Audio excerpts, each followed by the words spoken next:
Hey, everybody, it's CJ Graham. That's right, Jason Voorhees, Friday the 13th, Part 6. And you're listening to Breaking the Fourth Wall.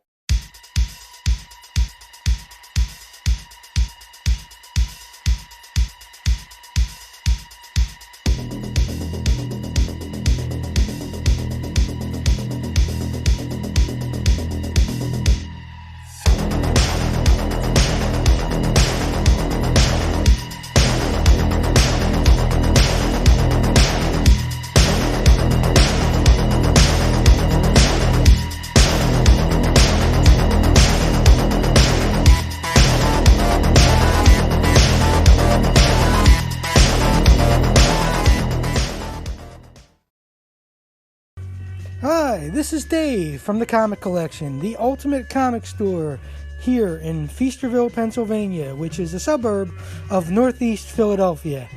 Come and see all of the great stuff we have here at the Comic Collection, including action figures, vinyl, CDs, Dungeons and Dragons, Magic the Gathering, Pokemon, back issues, action figures, old action figures as well, statues, and of course, let's not forget comic books.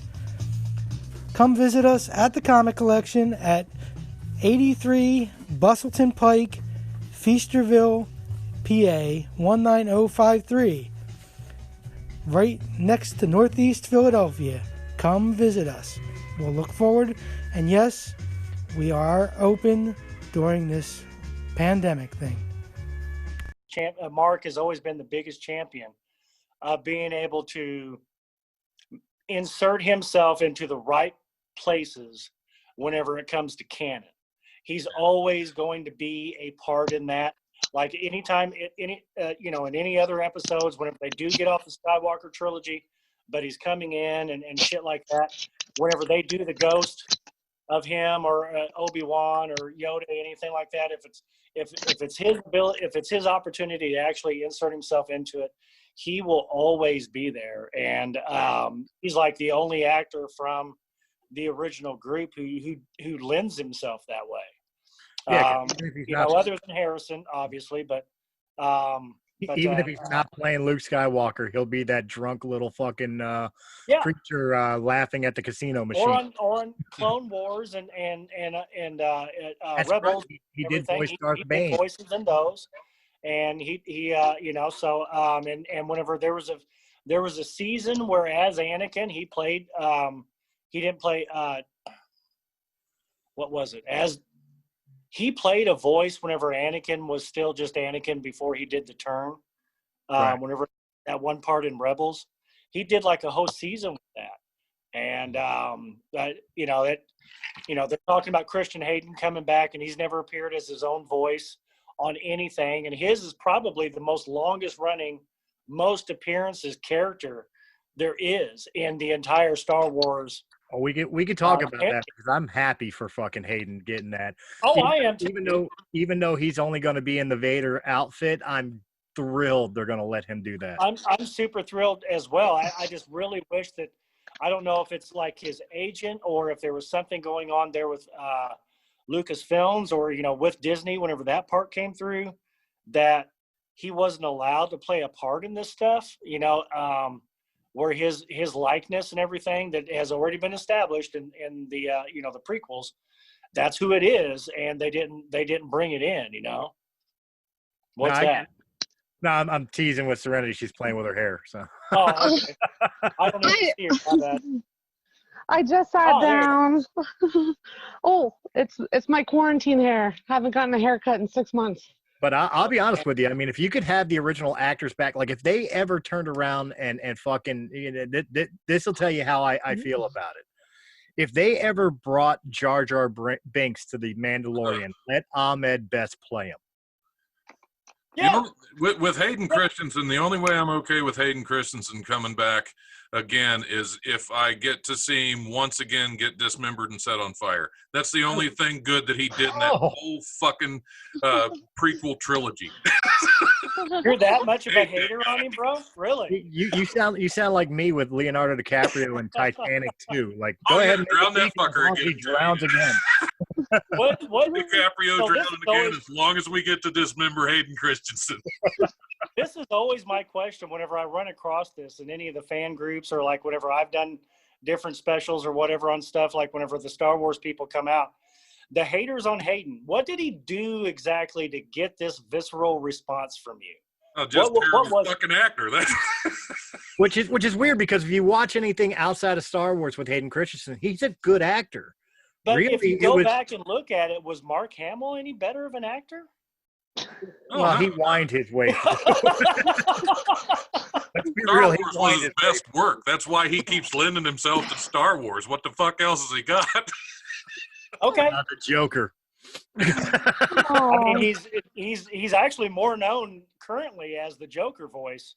Well, maybe not more known, but I mean, recently most of his success has been given to being the voice of Joker. But he's done so much other work. It's just that always intrigues me, because Mark Hamill was not a good actor in New Hope or Return, and and people hate on Christian for the exact same thing.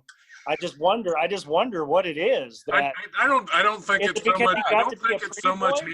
I don't think it's so much Hayden Christensen.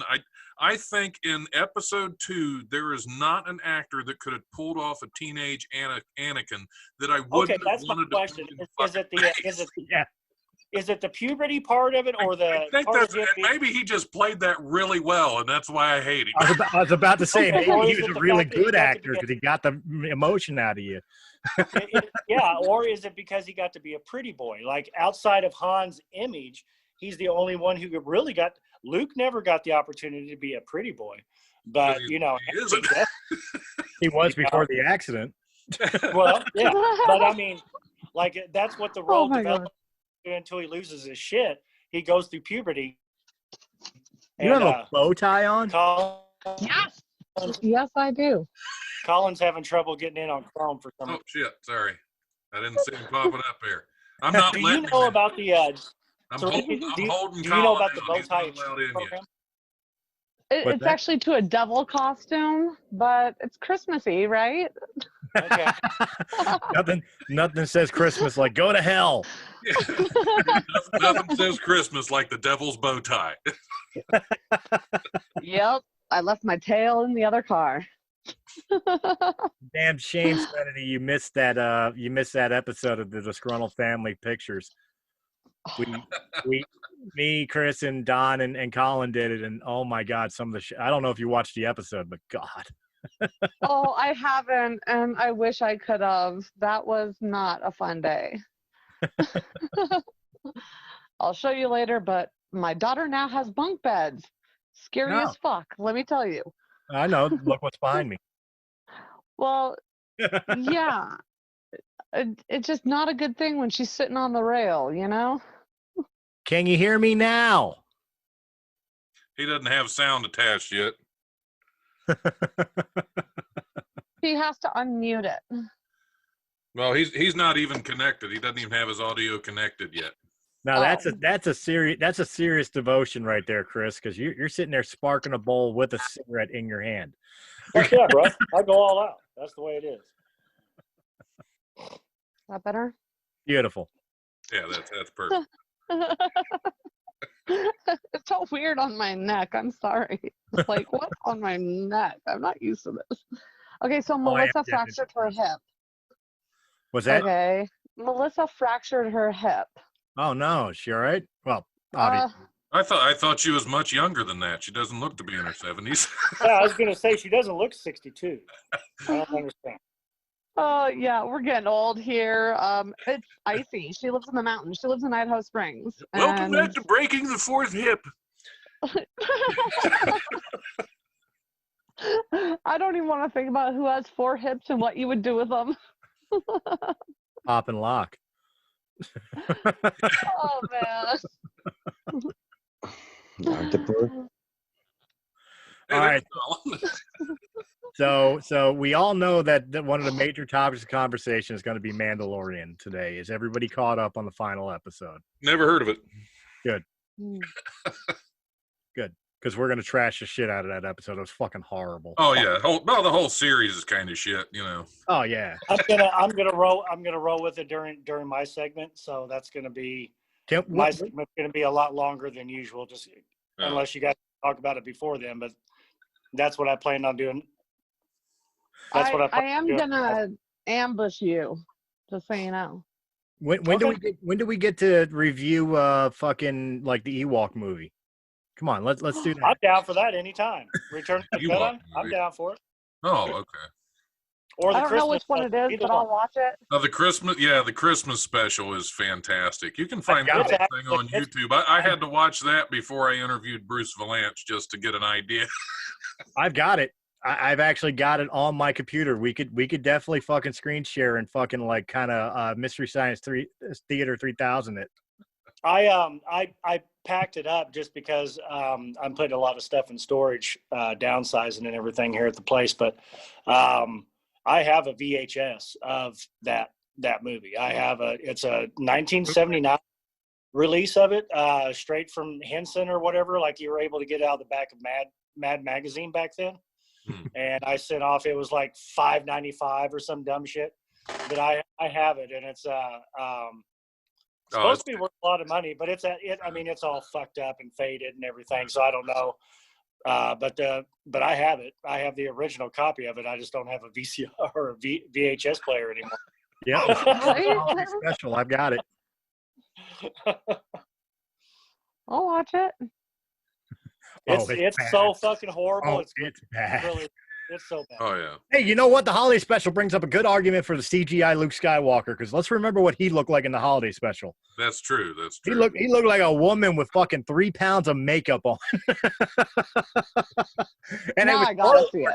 Yeah, you know, and if you look at it, like the hologram, whenever he's in Return, whenever he goes to Jabba the Hutt's place, the hologram they show of him whenever he talks to your exalted one, Jabba the Hutt, and does the whole deal negotiating for Han and everything. Like even that is almost a much better CGI version of almost everything you've seen up until now. But CGI Luke in The Mandalorian is still better than the fucking. It's still better, but I mean, it took until this to get better than that 1986 movie.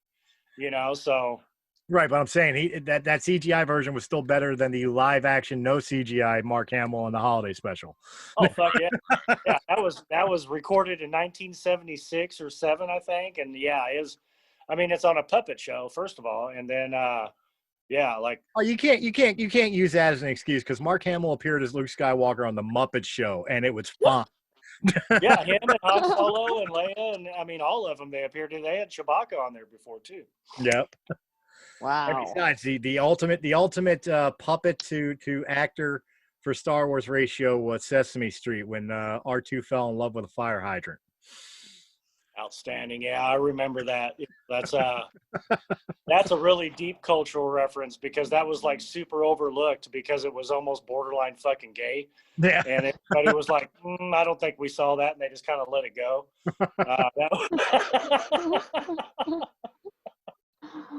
Oh man. So yeah, this episode will probably get a change title, but I've already figured that this one is going to be called "This Is the Way." I mean, it's because I already knew it was going to fucking like hang on the Mandalorian. Uh-oh. That's cool. I like it. We'll have fun with it for sure. I've got a couple things worked up for it, and then we can just fucking go into it. Oh yeah, because if you don't dig hard into it, fucking After Hours will. Yeah. All right, Mr. Smith, whenever you're ready. Like we don't have to do the stop and start. What we'll do is like after I announce, we'll give like a 5 count just so that way I can find it and cut it. Gotcha. Or you know what? Fuck it.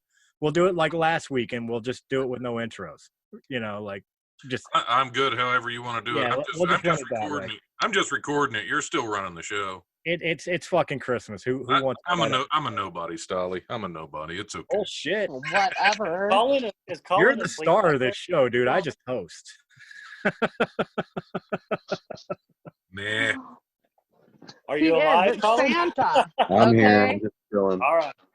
packing one. Santa is the star of the show this time of year, no matter what. There you go. Okay. I appreciate that. Man. True, but let's throw it to a vote to the panel. Who's the real star of fucking Breaking the Fourth Wall Weekly? Colin Washburn. Thank you very much.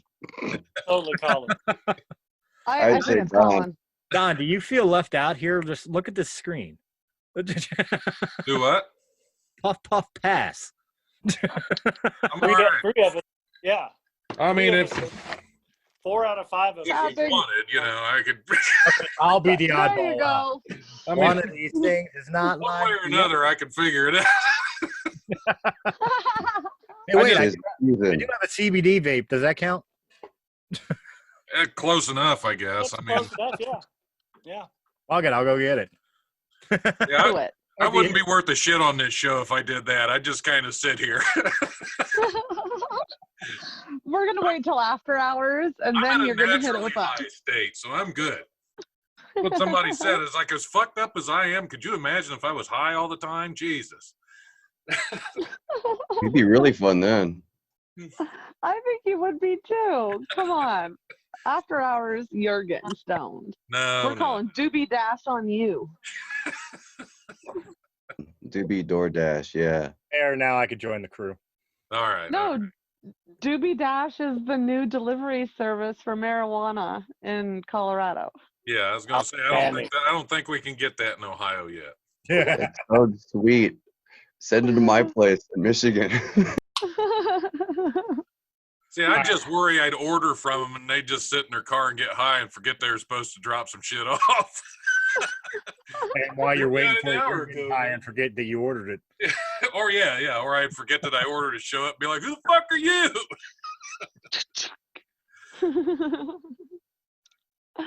Oh Yeah, man, I actually technically- order it in California. It's the best way. Oh, okay. Yeah, technically this is for my knees. Yeah, this is for my appetite. It's all medicinal. Nice.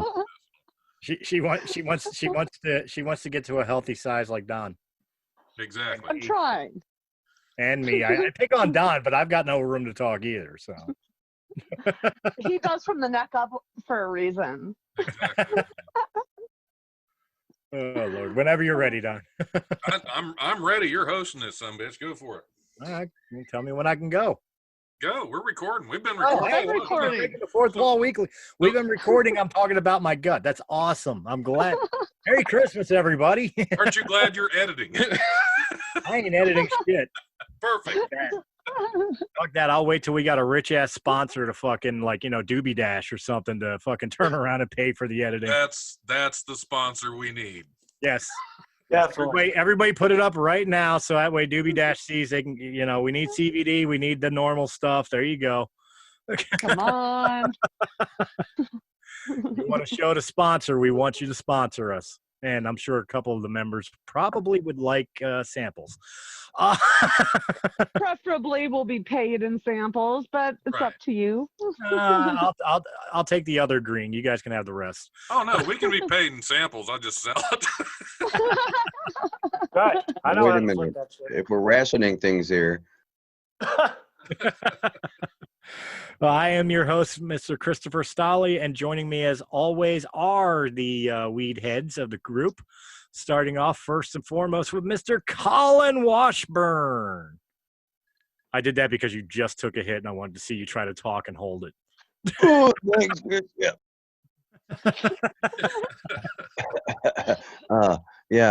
Thanks for the great intro, Chris. You're I'm welcome. doing great. Enjoying the Christmas season in the Yuletide spirit, of course. And speaking of Yule logs, Mr. Chris Rudder. I am a Yule log. That's for sure. Yes. Yeah. And looking like Mrs. Claus after a very, very lucrative divorce, Serenity Stone. Hey. She took everything, man. Everything. Everything from me. All I got is a standpipe. And looking like Santa Claus after the lucrative divorce to Mrs. Claus, Mr. Yeah, You introduced Rudder as the Yule log. I kind of was thinking I'd be introduced as the cheese log because that's what. Hey, it's great Or to the be here. gravy Man. bowl. Always Yeah. fun. I'll tell you what. I'm gonna warn everybody now. This is gonna be heavily influenced by the Mandalorian today. But kind of a playoff of not only the Mandalorian, but what we did in the last episode, and of course in the Breaking the Fourth Wall one shot with the funny Christmas pictures and all that. I wish I would have grabbed it, guys. Did you see the baby Yoda eating the elf on the shelf? Having the legs, See that, yeah. Yes. having the legs With its hanging little out feet like a hanging frog. out. Yeah. Yeah. That was awesome. A Grogu. I'm sorry, I'm going to piss off a whole lot of fans. But before we get into the Mandalorian, let's go ahead and get into some news buffet. Absolutely, because this is the news buffet, and we don't cover the Mandalorian here. I mean, we'll get plenty of time for that later. But here's we're going to start off big because go big or go home. The U.S. Coast Guard rescued a Florida woman from a frightening assault by a herd of manatee yesterday near Pepper Park Beach, a popular beach in the area. The tourist was on vacation, went for a swim near 2 p.m. in the afternoon. Why did it say 2 p.m. in the afternoon? It was anyway. Moving on. When she was suddenly caught up by a herd of male manatees who possibly mistook the poor woman for a female manatee. I was just playing around in the water when suddenly I noticed a herd of manatees next to me. At first, I was curious. Fuck yeah, you were. But eventually I became scared when they started getting agitated. There, it's agitated. It's in Florida. It's educated down there. John, do we have a picture of this woman who? Do we have a picture of this woman who could blend so well into the manatee? Look, a manatee. We do. I'll get there. My cat wants to be in the show.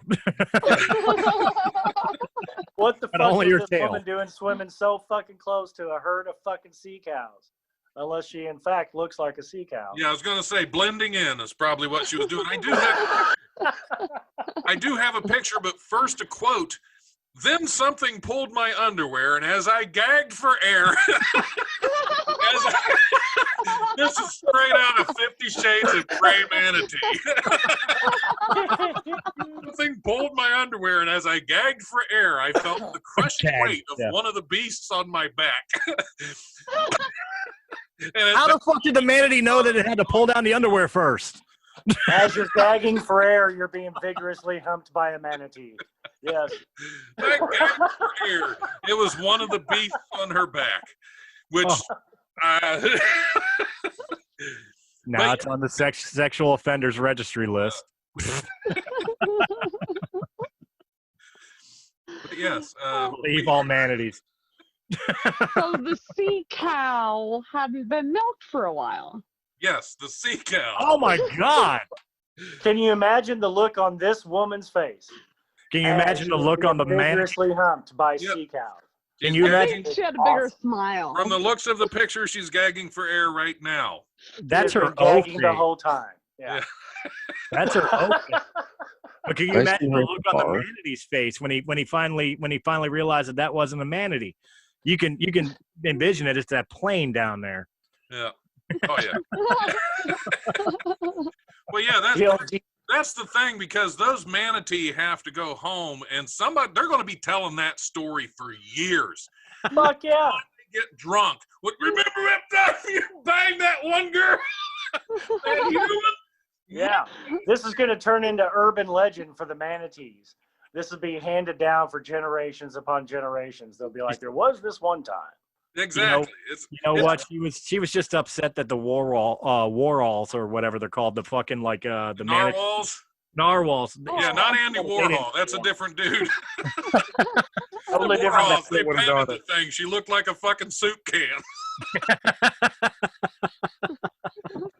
The whole herd of manatee had a good time with this one. I'll just pick a fold. An entire herd. She's got something to go around, man. See, I don't think the manatee mistook her for another manatee. They knew what they were getting into, and it was a dare at that point. They're like, "Hey, do it." I want to see video of this. Yeah, right. Video or it didn't happen. I want to see this happen. What is a large group of sexually aggressive manatee called? You know, like it's a barflies. An assault. It was like an a murder of assault crows, manatee. a murder of crows, or a herd of a herd of horses, or whatever. Like, what's the proper usage of the word usage for a large assembly of manatees? A flock. A pod is imagine it's a pod. those are whales. I would imagine it's a pod, but I'm gonna look it up while you guys are going. It's an assault. An Yeah, assault. because it's of definitely manatees. that for killing Lead. whales and blue humpbacks and all that shit. Group But of manatee. It's an HR meeting of manatees. That's what It's like a flock of seagulls. A flock of manatee. it's So an are they HR. humpback meeting. That's what it manatees is. now? the HR department is running this meeting, and we cannot refer to you as sea cow, so you have to be manatee. A group of manatees. Holy cow! There's the lifeguard that was there, the 17-year-old Tyler Smith, which is my Oh, brother. there's a witness. Which is my Yes. brother's name, actually. Tyler Smith, a 17-year-old lifeguard present during the sexual assault, believes she's lucky to be alive. Hell yeah, she's lucky to be alive. That 17-year-old wasn't going to pull her ass out of there. Oh, no. Came That in like a 17-year-old's gonna manatee. walk Lucky to this be kid alive because I was just standing there watching. I wasn't doing a fucking thing. That 17-year-old's 17-year-old gonna stand probably there and holding the stand by camera. while she gets dicked down by a bunch of manatee, man. That's Yeah, lifeguard's holding the camera. I bet. yeah.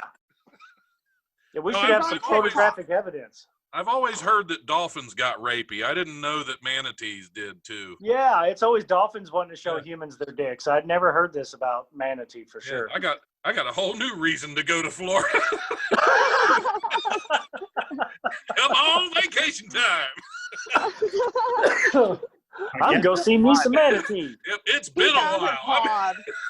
I mean, Google has failed me. I guess it's pod because all they keep telling me is what a manatee is, not what a group is. Okay, well, what is a manatee? unless there's a basically big a white sea cow. woman involved, they don't travel in herds. Well, it's a sea cow. It went in like a manatee and it came out like a sperm whale. That's all I'm saying. Oh, the humanity. Came in like a wrecking ball. Yeah. The one that pulled down the underwear and first pressed against her back is now known as humpback. He is the humpback of his tribe. Oh, Yeah. there are more quotes. It all happened in a flash. All I remember is the horrifying sight of the manatees trying to grab me and force me into submission. Luckily, a man on a jet ski caught their attention and scared them away moments before the Coast Guard rescued me, and the lifeguard just stood there and laughed. Isn't that just like a man? You're in there. You're trying to get a piece from the woman, and all of a sudden a car goes by, and you're just like, "Ooh, look!" Yeah. Well, yeah, the manatee didn't want to be caught doing that. I hope you don't have a camera. Here's some key words everybody needs to focus on. Understanding the fact that manatee only have flippers, and this woman is saying that they held her down and tried to put her into a submission move. They flipped her. They flipped her. And all they have is flippers. What you're saying is she was pushing back with everything she had, saying, "Oh no, oh no, oh no, Oh no, please don't stop." Yeah, exactly. That's what was going on. Yeah. Those And poor the lifeguard- sexually assaulted manatees. I hope That they poor- recover." That We've poor now moved lifeguard. into a very anti-Me Too movement. Yeah. Fuck that. There's no poor That's- lifeguard. He That's the let it manatee happen. move too. Manatee movement. There ain't no poor lifeguard. He let that happen. He was This probably poor thinking woman. this would be great for Pornhub. Oh yeah. Hey, that's a great segue. Thanks for that, Stolle. Michigan man who sued his. Hold on, Don. I think Colin's trying to say something. You guys, you got to understand. At 17, I was a lifeguard. I know what that guy's dealing with. There's little kids running all over, slipping and sliding and crap, and all of a sudden you're like, "What, man? Are you kidding me?" I would have been grabbing my camera for sure. Jumping in, hell no. I might have thrown a rope or something, but I wouldn't get involved with that. I mean, my insurance ain't going to cover that for sure. It's just a manatee in my Humana. We are farmers. We know a thing or two because we've seen a thing or two. Yeah, this is the we've seen a thing or two moment. That's for goddamn sure. Oh yeah. No, the hardest thing I ever had to do was reach over the edge of the pool and pick up a small child and put him on dry land. I ain't going after no manatee. I'm sorry. You never had to fight off a gaggle of manatee. A gaggle. No, Yes, I would that's stay good. away. Gaggle. Well, I think Much that if nothing else comes from this story, since Google failed on naming a group of manatee, I think this story has finally named it. A group of manatee gathered together shall forever be known as a gangbang. Right, a gangbang. It is definitely a gangbang. Yeah. Yep. Yeah. It's a bukkake of manatee. Oh, wait a minute. If they're gathered together and they're migrating, would it be called running the train? There's humanities at Christmas time. Ain't no fun and my homies can't have none, son. All right, you did.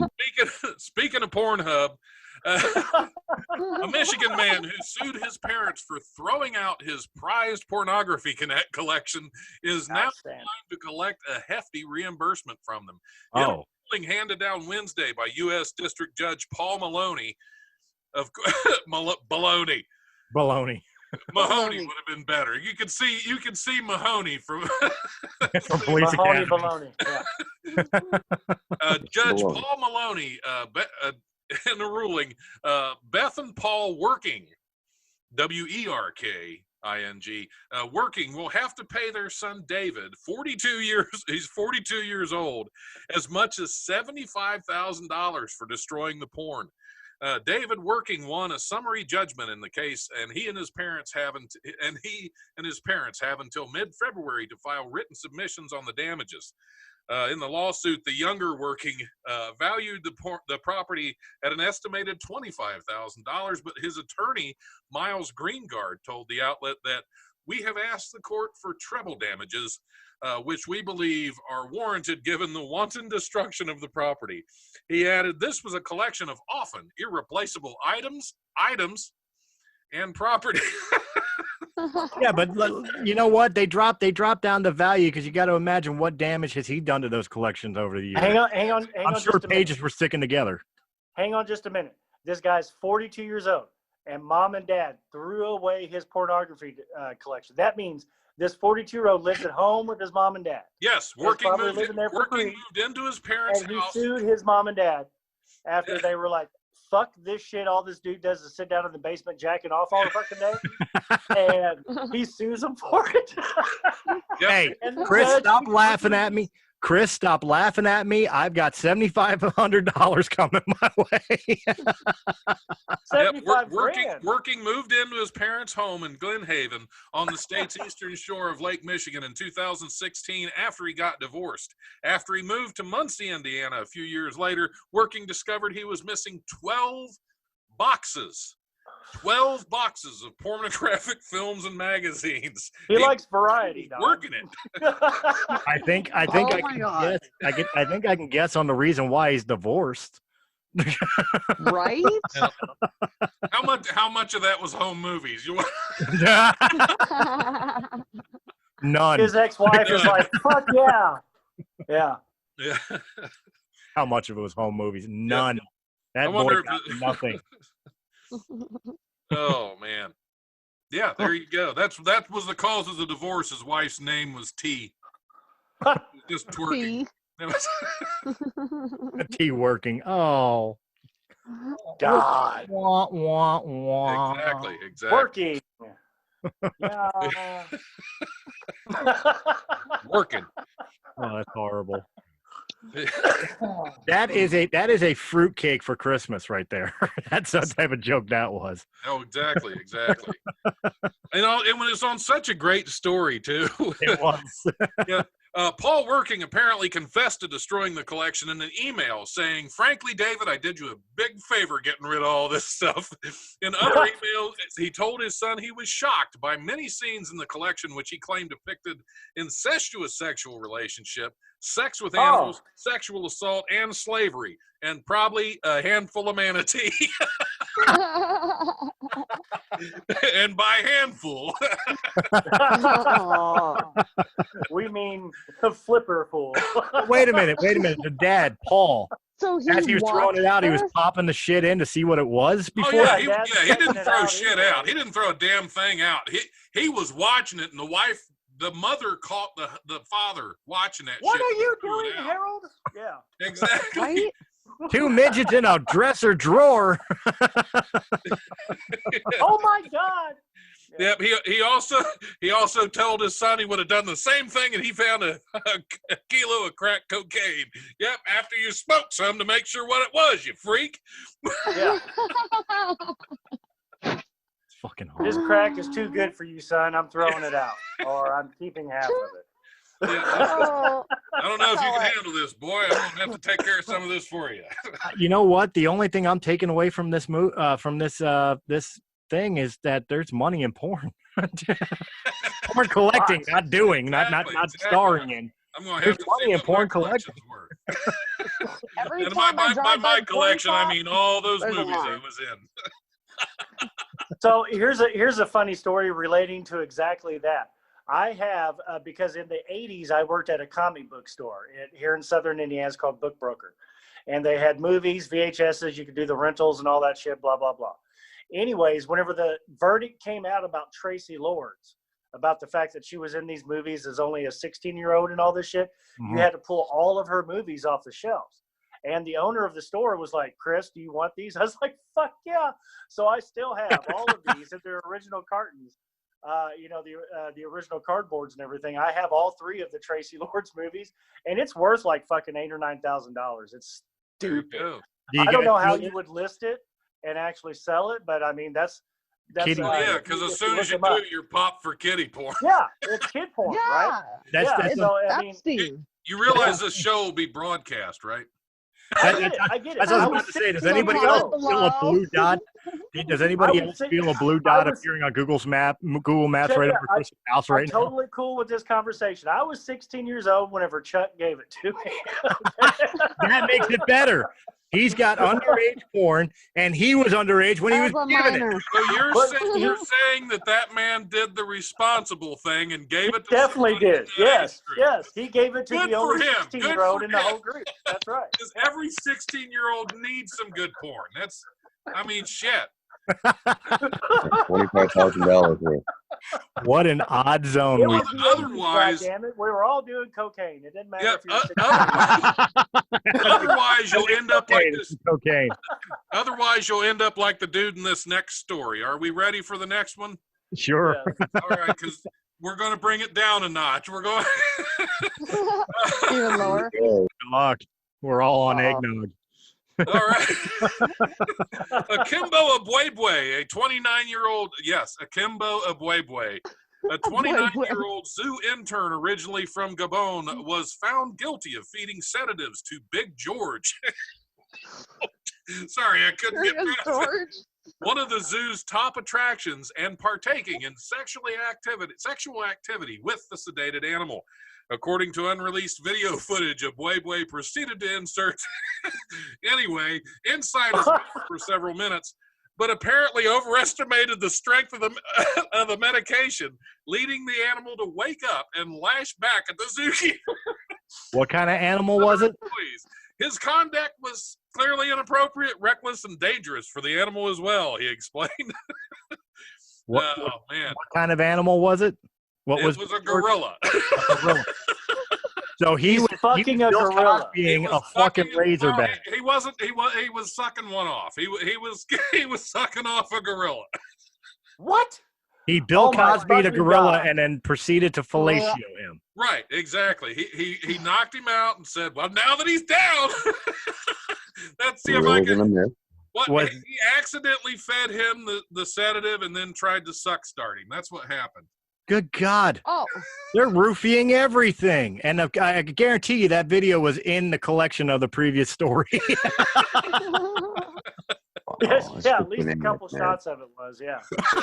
Oh, a couple shots happened. I like how the guy's boss had to put this in here as a quote. Any sexual activity between animals and employees is strictly prohibited by San Diego Zoo policy. Well, that's This a was pretty in good San Diego? policy, unless you have manatees. Again, That the is only reason completely- warning labels are on things is because somebody did it. If it's prohibited, it probably happened before. Yeah, San Diego Zoo Probably. administrator Jeanette Fitzgerald said Mr. Mbwebwe may have acted out of despair after learning his wife had left him. That's can a see good why. reason. Yeah. Hey, that's a great reason Maybe- to go suck a gorilla dick right there. That's Maybe what his I'm wife saying. is maybe his wife is leaving him because he's willing to suck a gorilla dick. That could Maybe be. the gorilla Oh, was after Richard. his wife. I know this is going to be bad, but I'm sharing the picture of Mr. Oh, we got a picture. Oh, We have a Oh, I gotta photo see of this. Mr. Mbwebwe. Holy shit! looks like a gorilla. Oh, Are we Just sure the gonna- gorilla wasn't sucking him off? Right, it's a toss up or a What? toss around. what is, Wait, which Oh my one? God. I can't What? figure out which. Wait, Which one did what? That and that's his girlfriend? That's his wife. That's that's the wife. That's the wife. That's Mr. Mbwebwe. No, this that's is his gonna girl. get bad real His fucking wife. quick. Drop This this. is getting real fucking bad. Oh my Maybe god. his wife looks like a gorilla. He looks like a fucking NPC character from Grand Theft Auto 3. Oh, I don't know. Yeah, I'm pretty this is sure not those hard. graphics aren't GTA, that good. yeah. Oh Create my a character God. app or what? He Wow. looks like the model of the orcs from fucking Lord of the Rings, dude. Jesus Christ. Wow. Yeah, exactly. That's what that gorilla thought. Wow. Wow. What a way to wake up. Get off me, Never bro. seen a man Whoa. with a head shaped like In that. the gorilla's Oh my mind, God. is it it's horrible that I'm getting woke up this way, or it's horrible that I'm getting woke up this way by that? Like, I'm which going way to go is- by like, that. which is- yeah, okay. I'm going to go with that. Yeah, that's The gorilla probably takes the a worst moment, part. thinks it over, and is like, "Oh God damn, get off of me!" Like that's Like, I imagine as he's coming to from the sedative, he's like, oh, that feels good. Oh, that's awesome. That's great. Oh, what the fuck? We've all had that happen. It's like, oh, okay. What son of a that's Last what time I happens when you take a go to nap them at the kind of zoo, parties. Oh, Are you gorilla- sure it that wasn't all gorilla's part of gonna his sleep with job? one eye open from here on out. what, like Why would it be artificial part of his insemination job, instead of Yeah. manually stimulating, he was just sucking it out and spitting it into a test tube? Oh, is that what Yeah. we're going for? That became That's his the argument shortcut now? for the job. Yeah. I think that maybe he ever. was asked to do it and did it the improper way, but from what it looks What? like, it's the only way he can do it. Let's get Mike Rowe to do this. That's definitely a dirty job. That's a dirty job.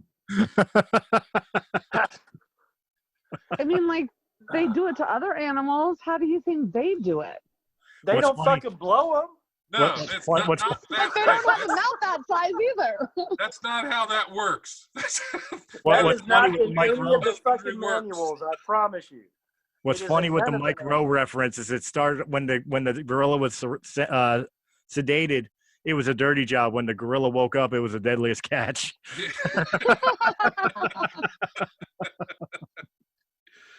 Oh, Oh, man. good Lord. All I can think at this point is poor Harambe. You know, that motherfucker got shot when he could have been in San Diego getting a blowjob. That's By Gets the me is the ugliest visual in human this on guy. earth. Yeah. I don't think I've ever seen a man's head shaped like that in my life. I've never yeah, seen their that's- face. I I'm- used to I'm have a thinking- Masters of the I used to have a Masters of the Universe doll, like a He-Man back in the 80s, and it had these little rubber heads. And if you bent it back, it would stretch and deform their face back. Yeah. That's what it fucking looked like. Well, a that's bent back probably fucking what He-Man. happened is that gorilla woke up and fucked his head up. I think that Oh, Chris is maybe- just not admitting the fact that he still owns dolls that he No, pushes I their don't face still back own and them. they I go just like that. remember They're that just doll. adult dolls. Wait, I just- That's what Chris happened Armstrong. with this. That gorilla. wait a woke minute. Up and I then take umbrage. Yeah, you ever seen those police? You can go on to like your local police department, your local jail, and you can pull up the mug shots. Uh-huh. You can always tell which ones, without even reading, you can tell which ones have a resisting arrest charge. Yeah. Oh yeah. That's what happened. Yeah. That gorilla woke up and fucked that dude up. His head's not normally shaped like that. That gorilla's thinking, "You like gorillas, do you? You're gonna look like one now." That's the world. And then he took and stretched his head around. That's fucking horrible. You know what though? With being in a group full of white people right now, I feel so terrible. I feel like such a racist for picking on how this guy looks, but how can you not? Yeah, I was gonna say, there's nothing racist about it. He just looks like that. Dude's head was shaped like a mushroom top. It was like he was squashed or something. That was like trippy. I thought I was on acid for a minute. It looked like a mushroom top. No, only when it was in his mouth. Then it He's looked like a double checking mushroom what he was smoking right there. Yeah, there we go. All right, sheriff's officials say they've busted. Well, this is the last one, and then we'll try to clean our shit and act up together here. Fuck that. Sheriff's officials say they've busted an illegal winery that was operating at a municipal sewage plant in a small northern Alabama town. The DeKalb County Sheriff's Office said in a statement it received an anonymous tip about an alcohol operation at a municipal building in the town of Rainsville on Thursday. Investigators then uncovered what's described as a large illegal winery inside the Rainsville wastewater treatment plant. Toilet wine. Photos released by investigators show glass containers, buckets of a fermenting rack, and other equipment often used by people who make wine at home. The agency says officers seized a lot of illegal alcohol and arrests are expected. The town of about 5,100 people, 100 miles west of Birmingham. I want to thank the mayor for his cooperation and willingness to allow law enforcement to do our job and shut something like this down, said Sheriff Nick Weldon. This is definitely one of the biggest operations we've seen in our county and possibly our state of toilet wine. I've heard of blushing wine, but never flushing wine. Yeah. But you've heard of prison quality toilet wine. That's all this was. It was some ex-cons that got a job for the city and said, "Hey, let's make toilet wine," and that's what they did. It's called Baby Duck Winery. If you've ever seen the movie Let's Go to Prison, you'd get that reference. Fantastic movie, by the way. You have to watch it. If you've not seen it. That's horrible. What? It Vines wine, huh? That's awesome.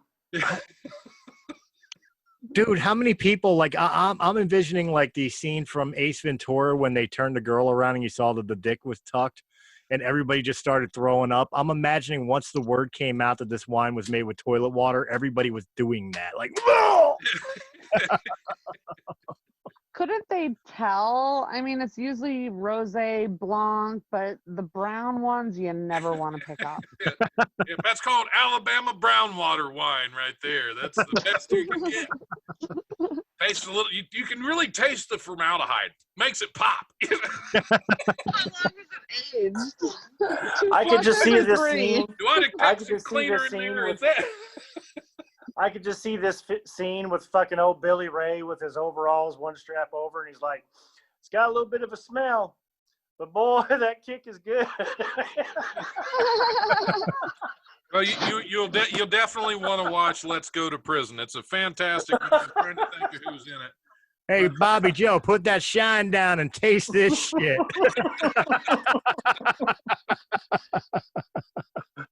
I'm envisioning Ernest goes to jail. for some reason. Here, Holding a bottle of brown wine. do we want to play the Let's Go to Prison trailer? Sure, go ahead. Yeah. Okay, it'll take about 2 minutes. I absolutely love this movie. If you've not seen it, it's fantastic. Before you do, Serenity keeps mentioning brown water wine. All I keep thinking of is like a tequila bottle, and it's like you don't want to eat that worm. Yeah, that ain't a worm. Yeah, don't eat the sludge. Yeah. All right, we'll give it a second here. Oh my God. We'll get this ad off of here. We don't need this ad showing. Yeah, get your money. The 3 scariest words in the English language. Can you hear it? You can hear it, but don't see it. I'm just proud to be a part of the American judicial system. Before my daddy died, he taught me one thing. See the thumb goes away. Juries are made up of 12 people who are so dumb they couldn't even think up an excuse to get out of jury duty. We found a defendant, Nelson Biederman. You mean guilty? Oh, yeah. But it kind of looked like it was acute. He said quilty? Quilty, yep. My name's John Lashitz. Dak Shepard, that's who it is. Every time I've been incarcerated, 15 cents. Dak Shepard's great. 8 years old. I stole the Publishers Clearinghouse Prize Patrol van. Thought there'd be $1 million inside. Caught me when I tried to cash the giant check. Guilty. Lashitsky. Yes. Or where you're from. The joint's a scary place. So you better make friends fast. We should be cellmates. I'll even give you the top bunk. Thanks. Hey, John, welcome back. Who's the new guy?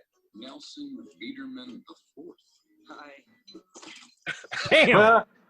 Movies from the studio that brought you Oh God. to be weird. Would you like some Merlot? I make it in the toilet. Comes with penetrating look. I ain't gonna lie to you. At our penal system. This here next part gonna feel like somebody parked the Greyhound bus.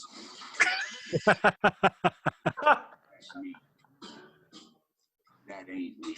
And stay for life. Because when it comes to random acts of violence, I killed my old man you didn't kill him with kindness, did you? with a hammer. Like the Beatles song, Sexy Undergarments. What's with the rub, John? Well, if you want to keep getting the catalog, you got to order something every now and again. And indecent proposals. $15 for a lap dance. There's no place like prison. People are betting on when I'm going to be killed? That's awesome. Hey, how much is brain damage paid? Jesus Christ. I That's kind of want awesome. to see this now. It is a Will great Arnett is movie. great. All Will right, what's Arnett is happening great. here? And with Dak Shepard, that's an awesome cast, actually. Kind of want to see that now. Yeah. Will Arnett is the It's a voice of the fantastic Lego movie, Batman. man. That's awesome. Yeah, Ernest goes to jail. Pretty close. But did you catch the part? Would you like some Merlot? I make it Yeah. in the toilet. Yeah. But I Yeah, got that was good. this next part. That was a Oh, deep cut cool. reference, Don, on the spot. That was good, man. Good. I Oh, love that dude. movie. Definitely highly recommended. Anyway, that is the news buffet for this week. Thanks for tagging along and making it worthwhile. There you go. If that wasn't a Christmas present for fucking manatees, I don't know what is. Well, Humpback whale. we're gonna keep this train a rolling here. We're gonna ride the train over to What's Your Effing Deal with Chris Rudder. Hey, everybody. How's everybody doing this week? Glad to be here. Just want to touch on a couple of things here. The big thing that's really brewing on everybody's mind is we just had the conclusion of Mandalorian. And I have a 48-hour rule as far as like direct spoilers go for any new episode. And since it's Sunday, it just came out Friday. We haven't really got past the 48-hour rule. So I don't want to talk about the last episode in specifics, but I do want to talk about how the whole series wrapped up for everybody.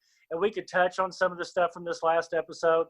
By the time that it airs, it will be past 48 hours. But going into it, I really like the fact that Jon Favreau has really, really kept to his guns on really bringing up that old Western cliffhanger style. He's really bringing about this tribute to the old gunslingers Westerns, the Saturday morning or Sunday afternoon cartoons that were going on back in the day that he's so inspired by with this. And so was Lucas, as a matter of fact, whenever he first wrote this, whenever he wrote New Hope, it was actually written in with the idea that this is like a old Western, but with a space opera feel. Right. He's really kept with that through everything. And like, there's a couple of parts during this last season 2, these last 6 episodes that really show that the Mandalorian's exposure to the world is really changing his view of his code as well. Like the first time he meets the other Mandalorians and they remove their helmets with no reproach. They have no guilt or shame over it. And he's like, whoa, what the fuck you're doing? You're not real Mandalorians. This is his first exposure to other Mandalorians who don't follow this religious zealot way that he has been brought in, where you never remove the helmet without, being in private. You never do it in front of somebody else. That's a very extremist outlook on the Mandalorian way. But they're very strict adherers to the code of this is the way. And he meets this new group, and it kind of changes his view about what is and isn't acceptable in the world and kind of loosens things up. There's also a few episodes, there's 2 or 3 episodes where he puts Grogu directly in danger's way, knowing that it's going to be okay because the kid has already bailed them out of situations. He's actually endangered this fucking thing whenever he's supposed to be protecting it. So his outlook on things has changed a little bit since the first season. He was very clutchy on Grogu during the first season, and only whenever he saw like the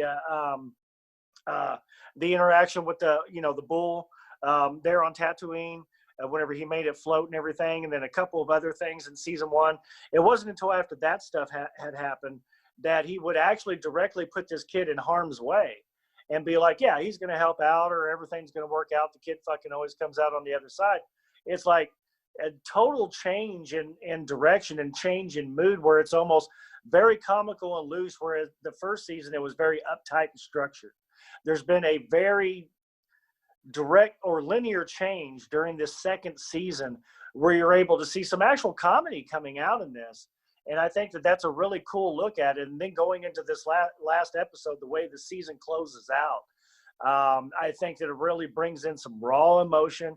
You're able to see some reflections to the past from old Star Wars. You're able to see Luke Skywalker come back and everything. And we'll discuss that in detail here with it. But I think that the way Favreau has written all of this has been very consistent and very direct. And I think that he has his linear approach and his linear outlook on this is not like he's grasping at one episode after the next. There's a plan for this. There's a 3 or 4 year plan in place for how this is going to go down, and then tie into the next thing that he's probably already writing as being a part of. I think that he's that good of a writer and that good of a director that he is at the top of he's the Martin Scorsese during the 70s and 80s. He's our version of that now. And he's not directly getting the credit for it because he's involved in so many comedies and sci-fi shit. But I think Favreau is becoming that kind of writer and creator and director.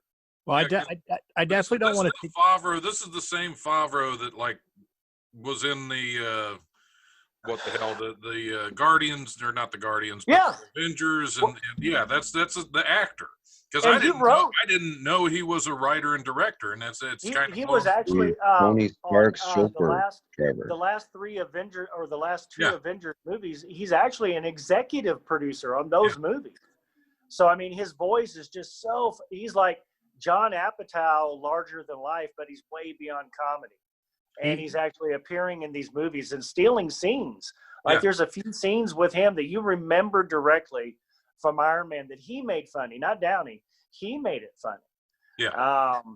So I mean, yeah, man, I think Favreau is that dude right now. I really do. I've been really impressed with him because I didn't know exactly who he was at first, and I put it together. I was like, holy crap, this dude's.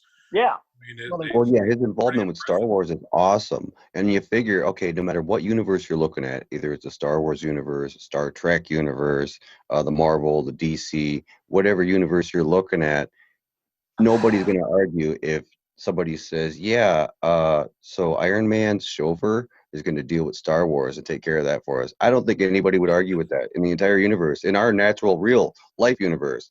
I mean, it's just one of them things. Like, we can trust Iron Man's chauffeur with this shit.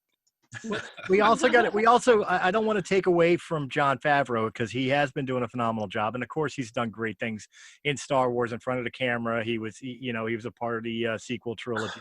He played a role in the Star Trek reboots and all that.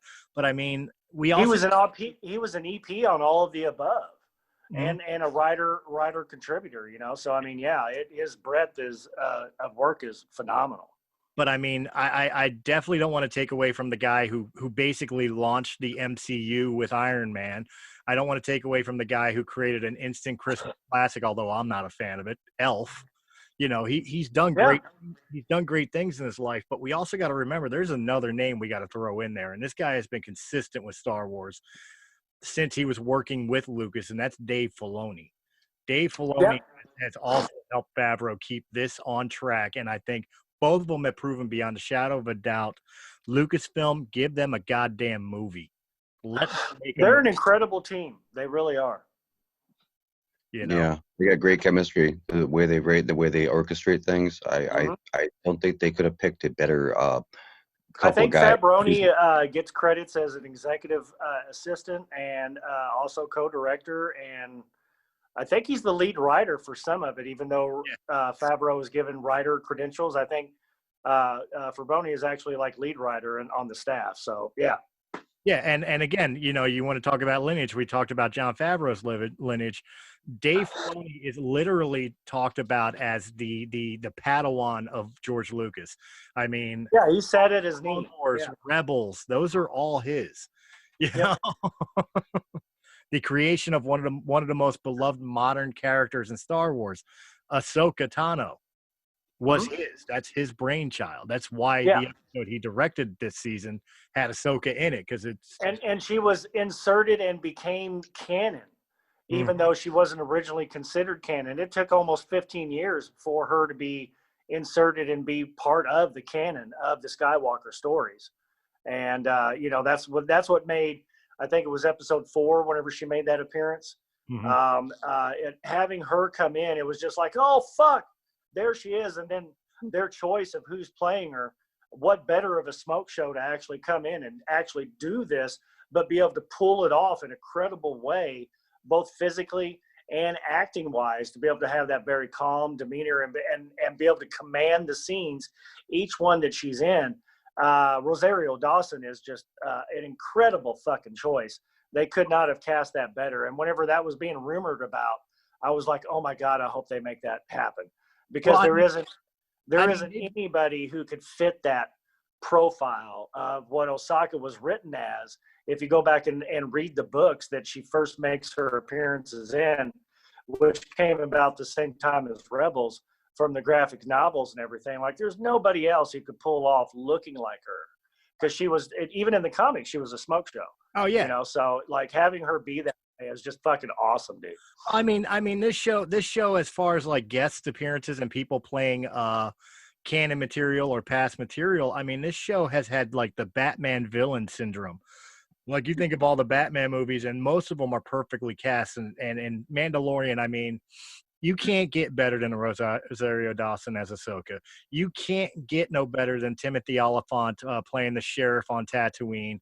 You can't get no better than Bill Burr, you know, playing that character. Yeah. Whenever he's playing one of the invaders, and then the scene with Oliphant, that was as classic a gunslinger episode as there's ever been done in recent show history or movie history. Anything like that's like the ultimate standoff, and I'll work with you, you work with me, kind of like that's a very direct throwback to the old 50s westerns. That was the premise of many movies. And even Laura Dern as Bo-Katan, who you could argue they designed Bo-Katan after her. I mean, like, they literally went after the people they wanted to play these roles. Yeah. Right, Yeah, and you know, like in Rosario's case, she actually lobbied to be Osaka, to be her once that actually became, you know, like she read for it and everything. Like, she started lobbying for it. She probably pulled some strings because she does have some weight, and she's like, no, that's my role. Like Snoop Dogg did in fucking Starsky and Hutch. He's like, no, I got to be fucking I got to be dude, you know. Yeah, I got to be him. Like, that was his role because he said, I'm going to do it. You know, I think that she was able to get that role because she said, yeah, I'm the one who's supposed to play that right now, you know? No, absolutely. And something I'll say, and I guess, you know, for everybody else to come in on, I think Mandalorian in general, episode 1 to episode 16, you know, both seasons, has done more for the current canon and the current fan base of Star Wars than really anything that Disney has produced.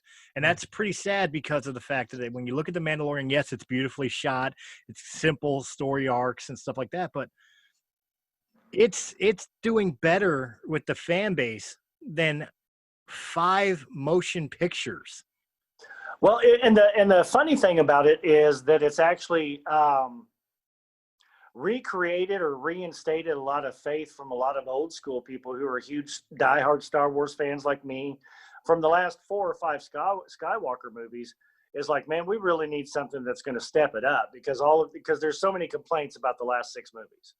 And then, then we bring this in and it's like this reinstatement of faith into the cosmos or into the canon of everything. It's like a step back into it being valid almost, where it actually carries the weight that all of those movies should have because it was original concept. Like there's so many stories you could tell with the Skywalker series that it became old, and some of it was campy and some of it was blasé and some of it was very easily predictable, and this is something that's a new breath of fresh air, but you're tying a lot of canon characters into it. That's like all of us old diehards from I was in line as a 7-year-old in 1977 for New Hope, the second weekend that it was playing, and now going through all of this and having something that re-energizes the conversation as it being something good, not something to dog on or be derogatory about the way it was shot or the ideas or concepts that are brought into it with the last 5 or 6 Skywalker movies. Out of the last 7 movies that have been brought in, you could argue that fucking Rogue and Solo might be like the most important or best ones out of all of them. And I won't agree with Solo, but I definitely agree with Rogue One. Yeah, and then having this come in as what appears to be a complete standalone with this flashback character, and then all of a sudden you're bringing in canon with it. It's just it's really well done, and it really does stand the platform for them to have a movie that isn't Skywalker series, that is a standalone, where you're bringing in all of this other shit, all of the backdrop stuff that made the opera of Star Wars so cool, all of these backdrop characters, bringing them into the forefront, but you're still able to see glimpses of canon and stuff like that going on. Like this is the perfect team to do that and get like 3 or 4 movies out of, to really bring back Star Wars as a serious fucking movie franchise instead of something to be second guessed like it has been the past 20 years almost. Yeah. Right. It's almost like you've been watching a series of Quentin Tarantino movies and everything's all jumbled all over the place, and the Mandalorian comes along and says, here, let's pack it all together and link everything so you understand what's going on. Well, again, it's enlightening for a lot of things. Again, that goes back to the brilliance of Dave Filoni, because remember during the prequel trilogies, a lot of people didn't like how the continuity of the prequel trilogies went. And then here comes Clone Wars, a silly little cartoon, and it connects. But it ties it all together. In such a way. Yeah. That everybody changed their opinion about the sequel or the prequels. I'm wondering if they're intending to do that with the Mandalorian, like moving forward. I'm kind of jumping ahead of everything that we want to talk about, but I'm wondering if down the road at season 6, season 7, season 8 of Mandalorian, if they go that far, which I can't see why. I think we're going to see 4 seasons out of this. I think that's going to be the longevity of it. That seems to be the sweet spot for most of these new major series. That's is 3 to 5 seasons. So, 4. But still, do you think we're going to see some time jumps where we start seeing more tying into reconnecting the sequel trilogy to the back? I think we're going to see, I don't know if we're going to see as many tie-ins as we're going to see segues to what's about to be. Right. I think that's, if they're going to launch it, I think if they're going to launch it and they're going to create another vehicle, another, 6 movie series out of something, then it has to be a segue off of this, not a tie-in to the past, but a segue to what's coming.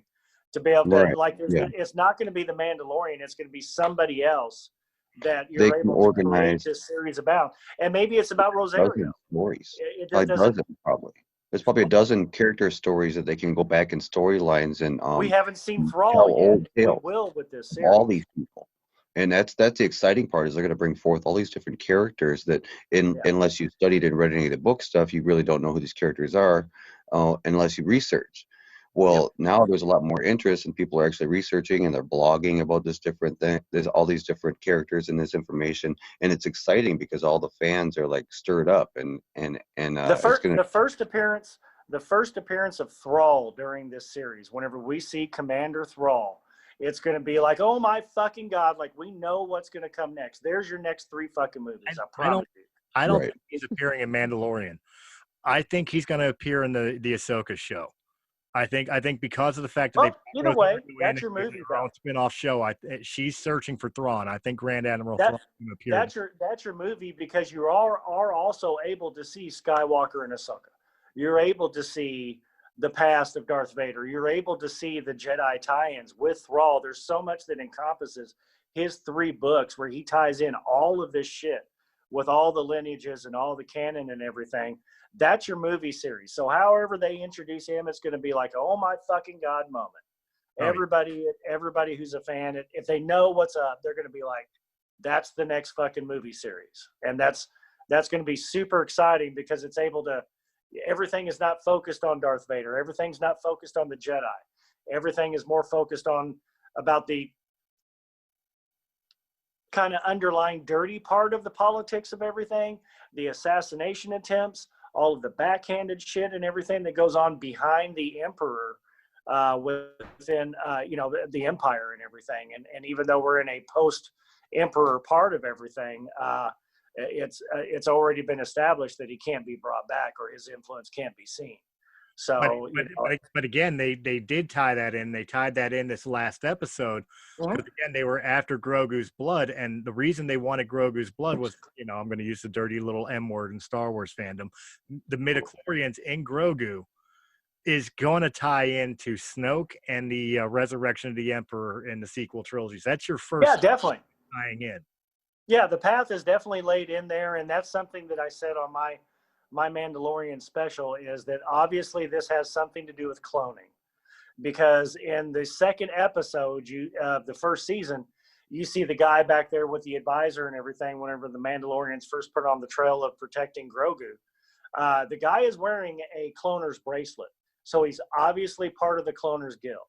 So there's definitely something that's going to come about of this, of why he is such a valuable target or asset, depending on who's pursuing him. But yeah, that's definitely been something that's been part of it since the first episode, I think. And I've talked about that like multiple times on different spots.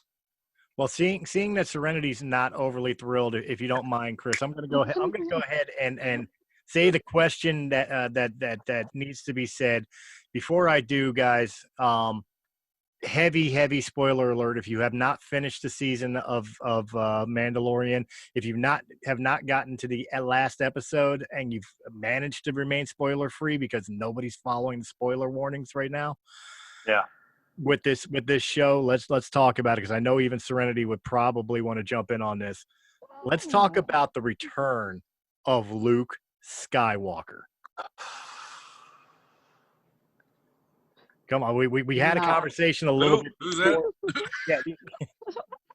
As a Star Wars fan, a lot of people in the modern Star Wars fandom have had an issue with the sequel trilogy and how Luke was portrayed as a broken down old hermit who doesn't believe in the Force much anymore and blah blah blah blah blah. But he's conflicted. Of course, but when we get to this point in the Mandalorian, which obviously is long before the prequels or the sequel trilogy, we get to see what everybody has been clamoring to see, and that is Luke wrecking shop. He is Vader's son. What did it do for you guys as fans to see Luke Skywalker on screen, black outfit, green lightsaber, tearing Death Troopers or Dark Troopers and Storm? The only thing that would have made it better is, remember in the third of the prequels. I'm drawing a blank right now just because we're talking about so much shit. But whenever Anakin takes down the Jedi Temple, that music that's being played in the background, all that shit going on. If they would have had that playing whenever Luke did this return, wrecking shit, that probably would have been like just a fucking beautiful fucking tie-in. That's the only thing I think that would have made it better, other than improved CGI. I know we're going to talk about that. Actually, I'm shocked you said that, because I thought the music choice that they had was very fitting for a Jedi doing this instead of a Sith destroying. It was just for the tie-in factor of just bringing him in, and it's not actually Mark, it's obviously a CGI. That I think that him coming in and just wrecking shit doing that tie-in, because they did do that in the last of the Skywalkers.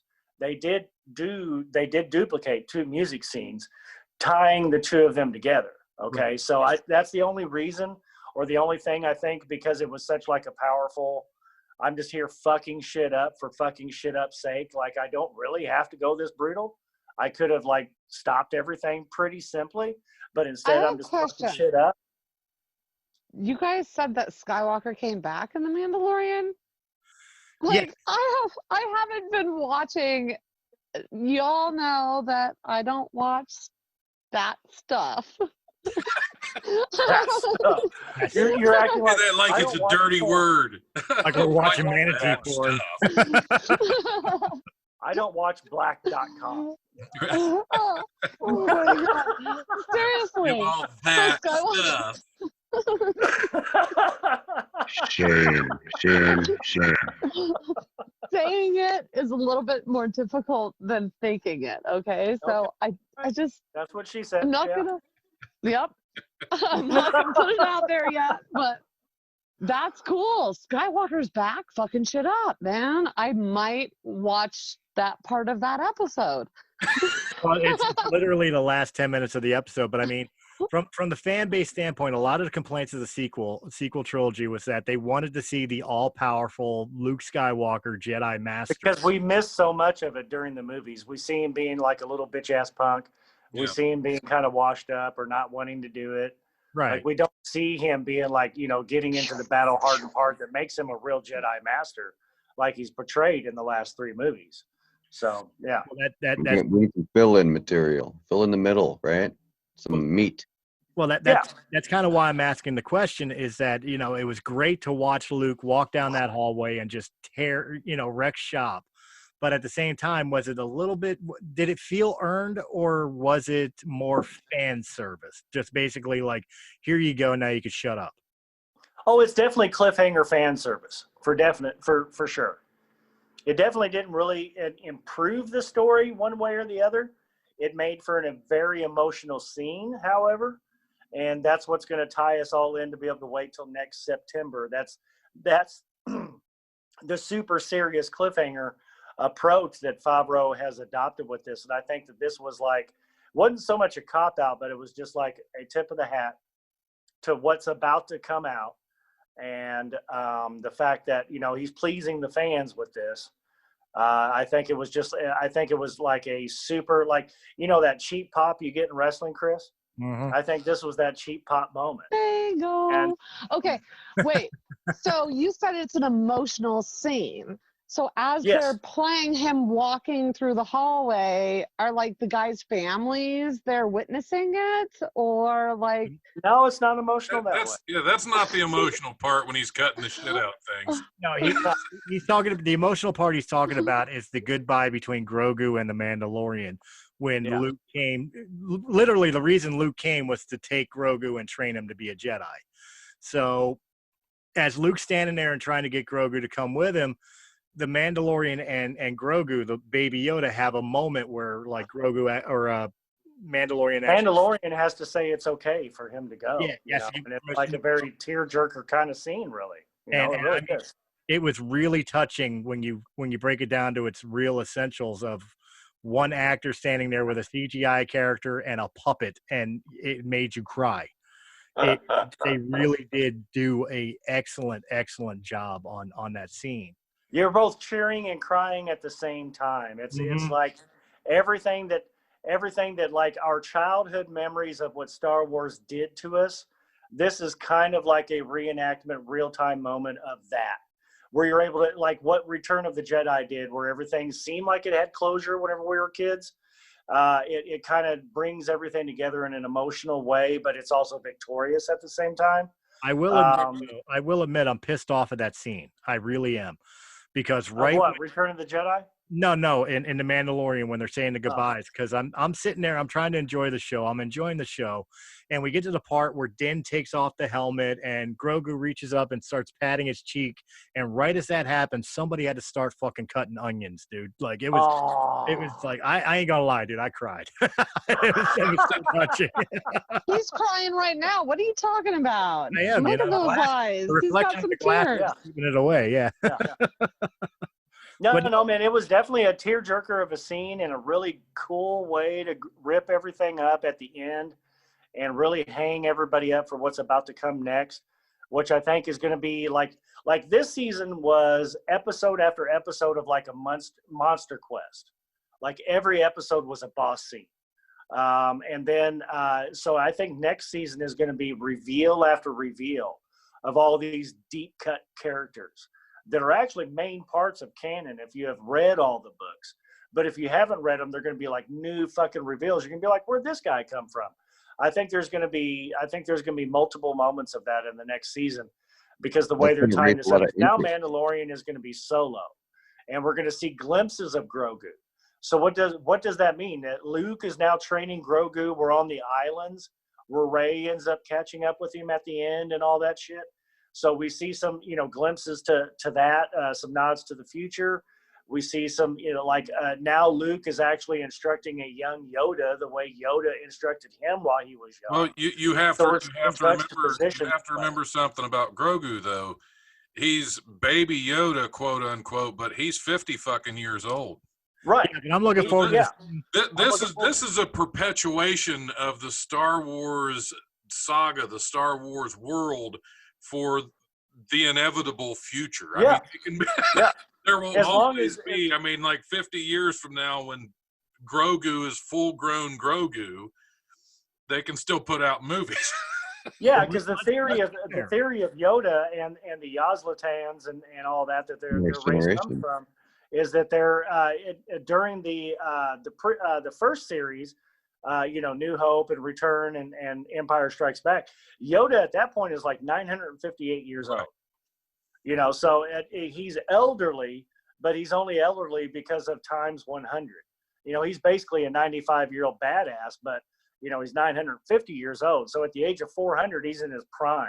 So we haven't even got anywhere near that. So there's a huge Yoda element of things that can perpetuate the entire series that way because of his tie-in with the Skywalkers and everything else. Like he's a constant component as well. Other than Darth Vader, even when the Force Awakens and all those take place, Grogu's still going to be a kid. Yeah, he's going to be like 150 years old. Right. So Let's be real. You mentioned that Luke gets to train Grogu the way Yoda trained Luke. That right there says the one scene not everybody very long. The next season, the next scene everybody wants to see in the next season of Grogu and Luke is going to be the TIE fighter handstand. No. They want to see Grogu with a backpack on and Luke in the backpack. Perfect. I want to see that now.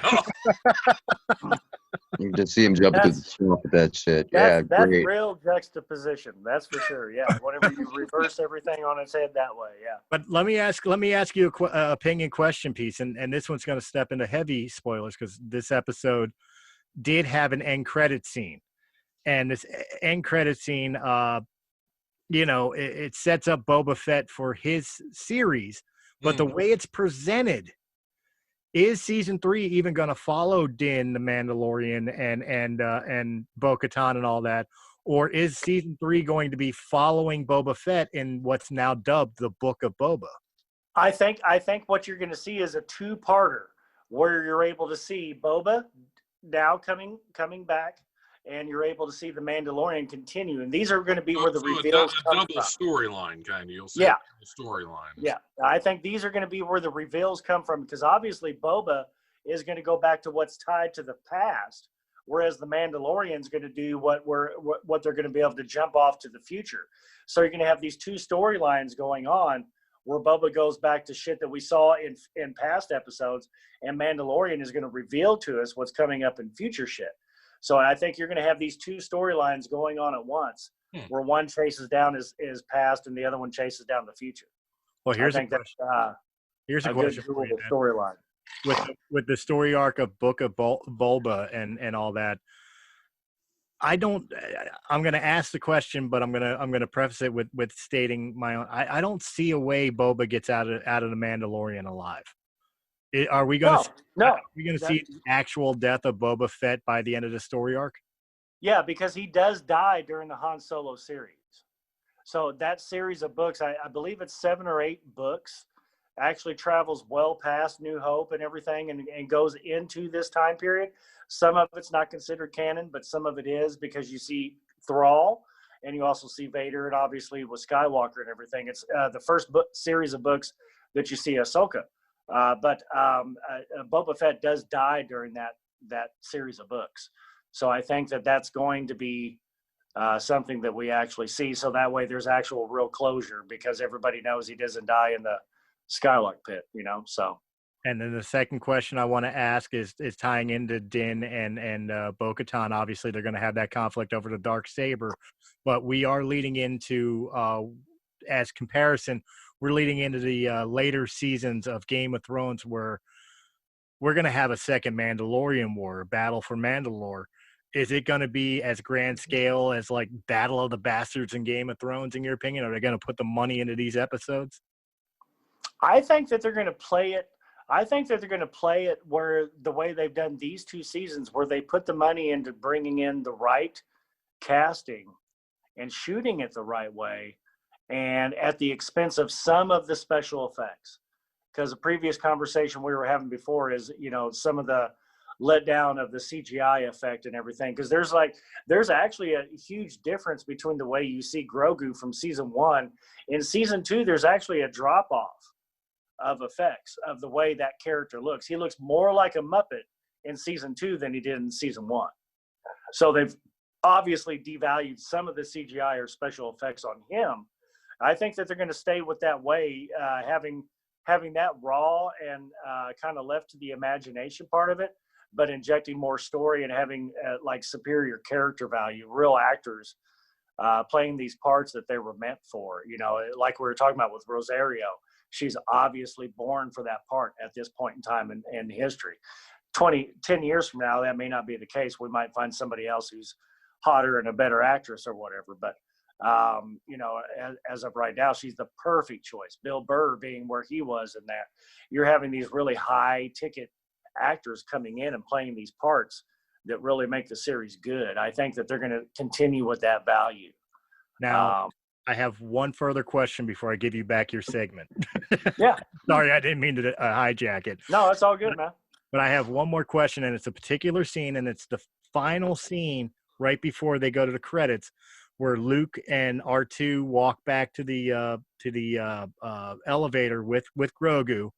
And when they turn around and he's holding Grogu, and the look on Grogu's face, did anybody else besides me get very much an ending of E.T. vibe to it, where like it was just, it heavily reminded me of like E.T. saying goodbye as the ship door is closing. You know what I mean? Well, I think this is another really masterful part of what Favreau has been doing, where he's able to do some of the tip of the cap stuff to the old and the past. I think this is a definite tip of the cap to Lucas. This is definitely a plagiarized scene, and he does it in a Star Wars way, but it's obvious where it came from if you've seen E.T. as a movie. So I think it's just another Easter egg that Favreau has put in. Is there anybody that hasn't seen E.T.? My At least daughter? there's a lot. Yeah, there's a lot. Wow. But anybody our I've age even has seen the definitely remake when they replaced all the firearms with fucking walkie-talkies. Because guns are bad. But they added 20 minutes of additional footage, so it's okay. No, Yeah. no, it's not. Yeah. Now it's longer dumpster juice. Yeah. Oh, come on. E.T. is not dumpster juice. No, not at all. No, not at no, all. But the gunless second one cut- was.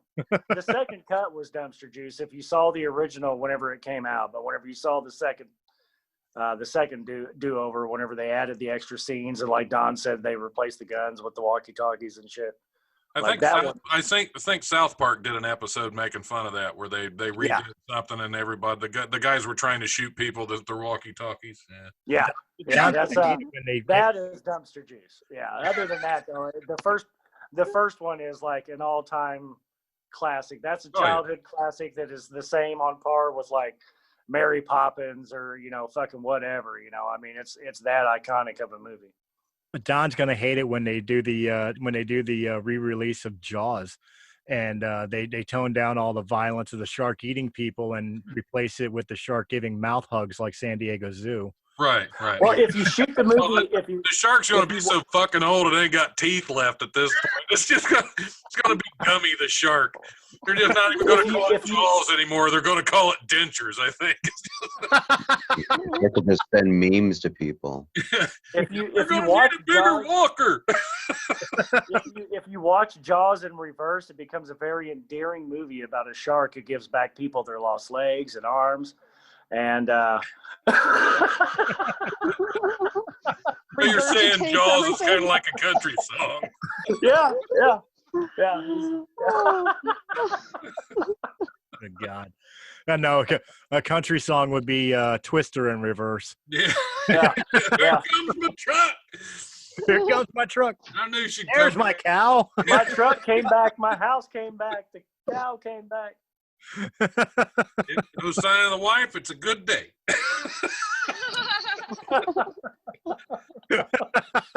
Yeehaw! Anyways, that's it for this week's What's Your Effing Deal. I appreciate everybody coming out and checking us out. Stolle, take it away. Hey, real quick, this is a cut moment. Okay. In about 6 minutes, I'm gonna have to run outside. Somebody's bringing something to me, and then I'll be up. So we don't have to wait for me to come back. Doobie Dash. This is not a drug deal. Again, we're looking for that. This is Indiana, where it's all very illegal. This is not a drug deal. Yeah, nothing like that. Medication, damn it. Medication. Off a bag of apples to me. Okay. No. It's medication. It's Indiana, so it's DoorDash firearms delivery. He's getting it's a gun, perfectly fine. They just can't have any weed. Specialty herb from Etsy. And for anybody out there who knows about where I live, I go up and down the stairs with a gun in my pocket. Okay, so fuck out. You're ripping them off. See, your neighborhood's not that bad. Just so you know, if I leave scene, don't stop or nothing. Yeah, just so you know, you'll be equally safe carrying a walkie-talkie. Exactly. As ET proof. But it sure has batteries. Yeah, back off! I'll call somebody. It proves your neighborhood's not that bad. I mean, your neighborhood's bad when you have to walk back and forth to the bathroom with a gun. Right? Well, yeah. You don't always have to. Sometimes you just wanna. Yeah. You're in a bad spot. Here in my area, you don't have to lay on the floor if the bullets are flying, but I mean, how you break it up. It doesn't happen every day, but it does happen. Is that how you break it up so you can flush it down without clogging? Right. That'll go. You just pick up with your cell phone, and that way you bring the phone with you. Yeah. And if the people try to attack you, just tell them you're going to be on our show, and they'll run. Yeah, you have to use a 22 for that, Stolle. That way it doesn't crack the porcelain. I have a long barrel 22 revolver that looks like the Wyatt Earp pistol. Oh, it's the greatest fucking thing ever because it will only wing an elephant, at the best of days. But it looks like the most magnificent fucking firearm you could ever produce. Oh, and I have this two little piece of shit, but I have it's two side-by-side Heritage Rough Riders that are about the same. Would you quit falling over? Yeah, right. Yeah. He hasn't drank that worried much. about him walking down the stairs. I don't know. He was down in that fucking fireball. He might... Brother's phone. I've drank more than that. Brother, your phone had too much to drink. Yeah. Yeah. Rudder, this whole bottle this episode, so I don't know what's wrong with me, but Rudder, I was just trying to plug my charger in. My respect for you is going down. You were downing Fireball. I was giving you credit for Wild Turkey. No, I don't do the turkey while I'm recording. Fireball is just low enough of a dosage that you can continue the whole time. Like mouthwash. Wild Turkey 101, at this point, I might fall asleep and snore like I've done on another show before. So, whatever. Oh, yeah, I think I know the show you're talking about. Yeah, you were there. Yeah. Yeah, but you weren't the first one. I had a legitimate reason. I drank till I passed out. The other person just fell out for whatever reason. Yeah, because we weren't keeping him involved in the story. It was our D&D show, our first Yeah, show. it's a 3-hour recording, and I have a fifth of Johnny Walker Black in front of me. What do you think's going to happen? Oh, shit. So he got drunk and passed out, but the other guy we're talking about, we invited him into the show. He created a character. We're in the middle of the scenes, the battles, everything else, and as we're talking and rolling dice, all you hear is our monk fell asleep. I'll have to do a guest spot on that show where I come in and just get killed right away. There you go. Like right away. I don't want to I'm spend down for 3 the fucking instant hours on execution. that, but just kill me quickly. Yeah, I'm Right? down for the instant execution. That's for sure. Yeah, bring me in and let me die in 25 minutes, and I'll be comedy relief while I die. Perfect. I'm That's there. all I'm looking for right there. Well, I've been in contact with Dave. It's kind of funny I can actually do this. I've been in contact with David, a friend of mine, who created his own game system called Shattered Dawn. And a couple years ago, when Chronicles of the Lost Realm was around, we did a one-off episode for Christmas with him where we took on the evil Rudolph the Red-Nosed Reindeer and a fucking Jekyll and Hyde Santa Claus. It was a really fun episode. It's kind of funny you guys mentioned that you would do a 25-minute thing or whatever. What would you say if I talked to Dave about doing a one-off maybe after the new year with us, like breaking the fourth wall plays fucking Shattered Dawn? I'll go out with a bang. As long as we just do it like a Harlem Globetrotters on Scooby-Doo mystery show. Yeah. I'm cool with a Scooby one-off. snacks. Where we come in as a team of ourselves. That was Yeah, That's a we good could do idea. a 2-hour. We could do a 2-hour edition. Everybody comes in and fucking dies in a blaze of glory. Somehow or another, Colin fucking survives, or what the fuck ever, and goes and has a cup of coffee. Colin And- survives because he's the positive one, while we're Right. all out looking for fights and shit. He realizes We're that all the way looking to win fucking is die show love and anyways. respect. So yeah, I'll be we like, can all I'm out die for at, coffee, minute so I'm not marker getting killed. 38, 48, 58. And, Colin somehow or another walks out grabbing a cup of coffee with the lead actress. And it's great. See, you guys got me, yeah. Nice. We've figured it out. Of course, now I can't air this episode because if we do that, we already gave the spoilers away. Well, you just throw some twist in there. Maybe it looks like Colin's going to die. Yeah, I got an idea. All we're doing at this point is just giving Colin hope that he's going to survive. That's really, I got an idea. we We pull we the can rug, take that shit away like that. I got an idea. pull We the rug kill out from Colin. underneath of him at minute 12. And then, okay, it looks like maybe Serenity's going to fucking live. We don't fucking know. Oh man, I thought I got the 12-minute slot, man. Nope, Oh. I already requested that. Do I have to be dead longer than 12 minutes? I'll go to minute 48, or I'll die at the last minute. Just some fucking stupid fucking savage shit. I'll die at the last fucking second. Yeah, And- I just want to like slip on something and fall on my own sword. That's really. Well, knowing Chris Rudder, when his character dies from Chronicles of the Lost Realm, I know Chris Rudder, as he's gurgling up his blood, and Serenity and Don and Colin and I are standing over his body waiting for his final words. He'll hold up his cape and say, "Look, it's Bleen. It's Bleen. It's Bleen." Yes. You don't see anything in the world that is Bleen, both black and green at the same time whenever you look at it. So.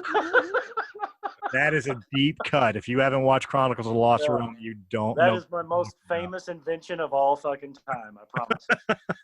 That was his character. His character was what were you? Were like a Death Knight? You were like a paladin? I or was an anti-paladin, and Yeah, you were I dressed everything in Bleen. Yeah. but everything had to be Bleen, and it was his catchphrase. He would walk up to strangers, be like, "Check this out." Check it out. It's Look, it's Bleen. black this way, now it's green this way. Yeah, check it out. Nice. Well, if you Yeah. haven't figured out yet, we're already into after hours, and I can't think of a better conversation than what we're already having. But with it being the holidays, I thought the best thing we could do, and maybe be a little serious here, instead of comedy, but of course comedy will come in because it's us and we're stupid. Um, We are stupid. you know, Figure with yourself. Christmas coming on, I wanted to kind of share some of our favorite Christmas moments, be it funny, be it sad, be it touching, be it, manatees raping a fat bitch, whatever the case may be. I want to hear, I'll be right back. all right. I want to hear some good stories of things that you remember from holidays, whether it be a kid or last year.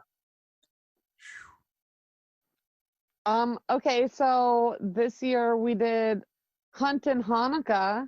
So my daughter, instead of wrapping presents, because this lockdown, I didn't want to have to order like wrapping paper that was blue and silver, and then spend all this time while we're stuck in one house trying to wrap presents. I just took her presents, and every night would just hide them somewhere while she was eating, and then we'd do Hanukkah, and magic. There's presents. So now she goes and she hunts for presents. Hanukkah's obviously over, but it was actually really fun. I mean, Now, when you say hunt Hanukkah, presents, was it like an Easter egg hunt where she was going around looking for the present? yes. And I did multiple a night because stuffed animals only cost $1,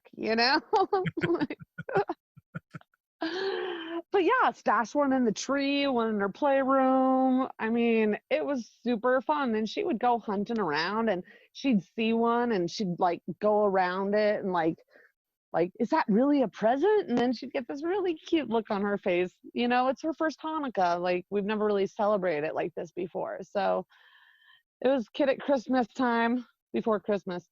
Is it a tradition you're going to continue going with now? Like, is this going to be moving forward, Hanukkah Easter egg hunts? Yeah, I mean, Hanukkah is kind of the best that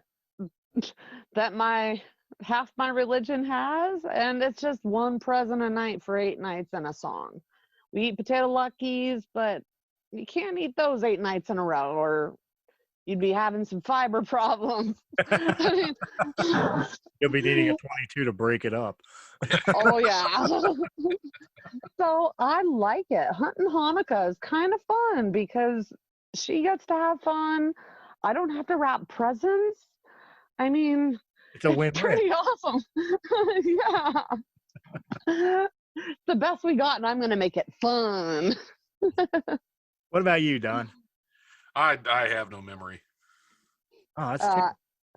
I have a memory of your Christmases. No, I have no memory at all. I don't even know. How long have we been doing this show? I'm not. Oh, we just got to the news buffet. Well, I better get on the ball here. Let me pull something up. There's some fat chick got fucked by a manatee. And she liked it. She liked it. That was a Christmas manatee. Yeah, it was a Christmas manatee. Now we know what Santa does in the off season. At least we know she was wearing a rubber. He had that hat on. I'm just thinking. A group of overweight elves. Oh, that's what it was. The elves are on their way back from the North Pole. I try not to think about what my favorite memories are because I can't remember them for long. Oh, that's good. That's all that alcohol. That's going to be a short segment. It's the holidays. What do you expect? It's going to be a short segment, folks. What are your favorite holiday memories? Ah, fuck. I have one time at band camp. Yeah. Like I have pieces of stupid things. Like I especially as a kid, like I remember like when my uncles would come over and I swear to God, they when they came to the house, they were all military. They were all, hard asses. After the military, they became like deputy sheriffs or prison guards or whatever. But every time they came to my grandparents' house, I swear to God, they turned into teenage boys. And like they would just grief the shit out of my grandparents. And I'm so glad I have that blood in me. That's mine. Yeah, that's probably some of my most favorite memories is just thinking about like when my family would come over and revert back to spoiled brat teenagers. Oh yeah. Yeah, I spent a lot of holidays working jobs where I had to be there, where I couldn't get the time off. I've for some reason I've had to work a lot of holidays probably within the past 15 years. You know, Actually, here's a great holiday memory. It wasn't necessarily Christmas, but it was a Christmas party. Serenity especially will appreciate this because it happened in Colorado. I worked for a company called Video Professor. For anybody who remembers that, the late night infomercial about I could teach you how to use your computer in 3 easy lessons and shit like that. I was in the billing department, which means once you found out that that was only free for 90 days and then it was $80 and you were on a subscription program where you got another lesson for $80 every month, you called me. Well, they decided to have a Christmas party for everybody at Video Professor. And the owner, the guy you see on TV, the owner fucking comes up and before handing out presents to everybody, which was cheap little disgusting things, beforehand, he decided to break down in all the departments how great they are. And when he got to my department, the billing department, the returns department, he proceeded to call us the ass end of the company. That was our pat on the back, is we were the ass end of the company. You little shit. You little shits, fuck you. Yeah, you bunch of assholes. Great job. Even just Stolle to be part of the caboose, right? Oh, yeah, absolutely. Yeah. Absolutely. Yeah, Well, I mean, I think my favorite holiday, my favorite Christmas is last year and this year because I have managed to alienate everybody, so I ain't got to buy anybody shit. I'm saving a fucking bundle here. Wait, you didn't get us anything for Christmas? Of course not. Yeah. I give you guys the news buffet every week. What do you want from me? God damn it! What else do you need? Why do I have to fucking always get the same thing somebody else gets? I give you the gift of joy every week. The Jelly of the Month Club. It's like a year-long Christmas. Yep, it's the gift that keeps giving, Clark. You know what I want for Christmas? I want one of those big lamps that looks like a leg. Oh, from Christmas. Oh, from the Christmas. It's a major award. Major award. Fragile, it must be Italian. Yeah. I got a single buddy lives up the street, and it would look great in his front window. The whole neighborhood would think he's big pimping then. Yeah. There's a suburb a few miles away from where I live where somebody decorated. They had a light pole in their front yard and they decorated it up to look like one of those legs. So it's like a 40-foot tall version of that. Nice. Fucking awesome, dude. Yeah. Like it's a light bulb outline version of it or whatever. Don't you love it whenever your bowl runs out just in time for your delivery person to show up and fill it back up magically? Magic. That's great. That's good apple. Christmas. Yeah, that's. Well, a friend of mine has his favorite movie. His favorite Christmas movie is, of course, the movie where Ralphie's there with his bunny outfit, pajamas or whatever, with the footies and the whole bit. Well, yeah, that's classic. Harry is in his onesie. Well, so my buddy, his nickname is Fat Kid, and his dad, they went and got him real creative. replica. Hey, they got Fat him a Kid. replica. Wait a minute, Colin, hold on a second. You're saying Fat Kid's not very creative? Do you remember the one-shot episode where you turned around with the one kid and you said his nickname was Fuck Around and Find Out? Like another friend we call Haircut. I don't know. I got a few weird friends. But anyway, no, Fat You have Kid's a big dad. pin in there somewhere?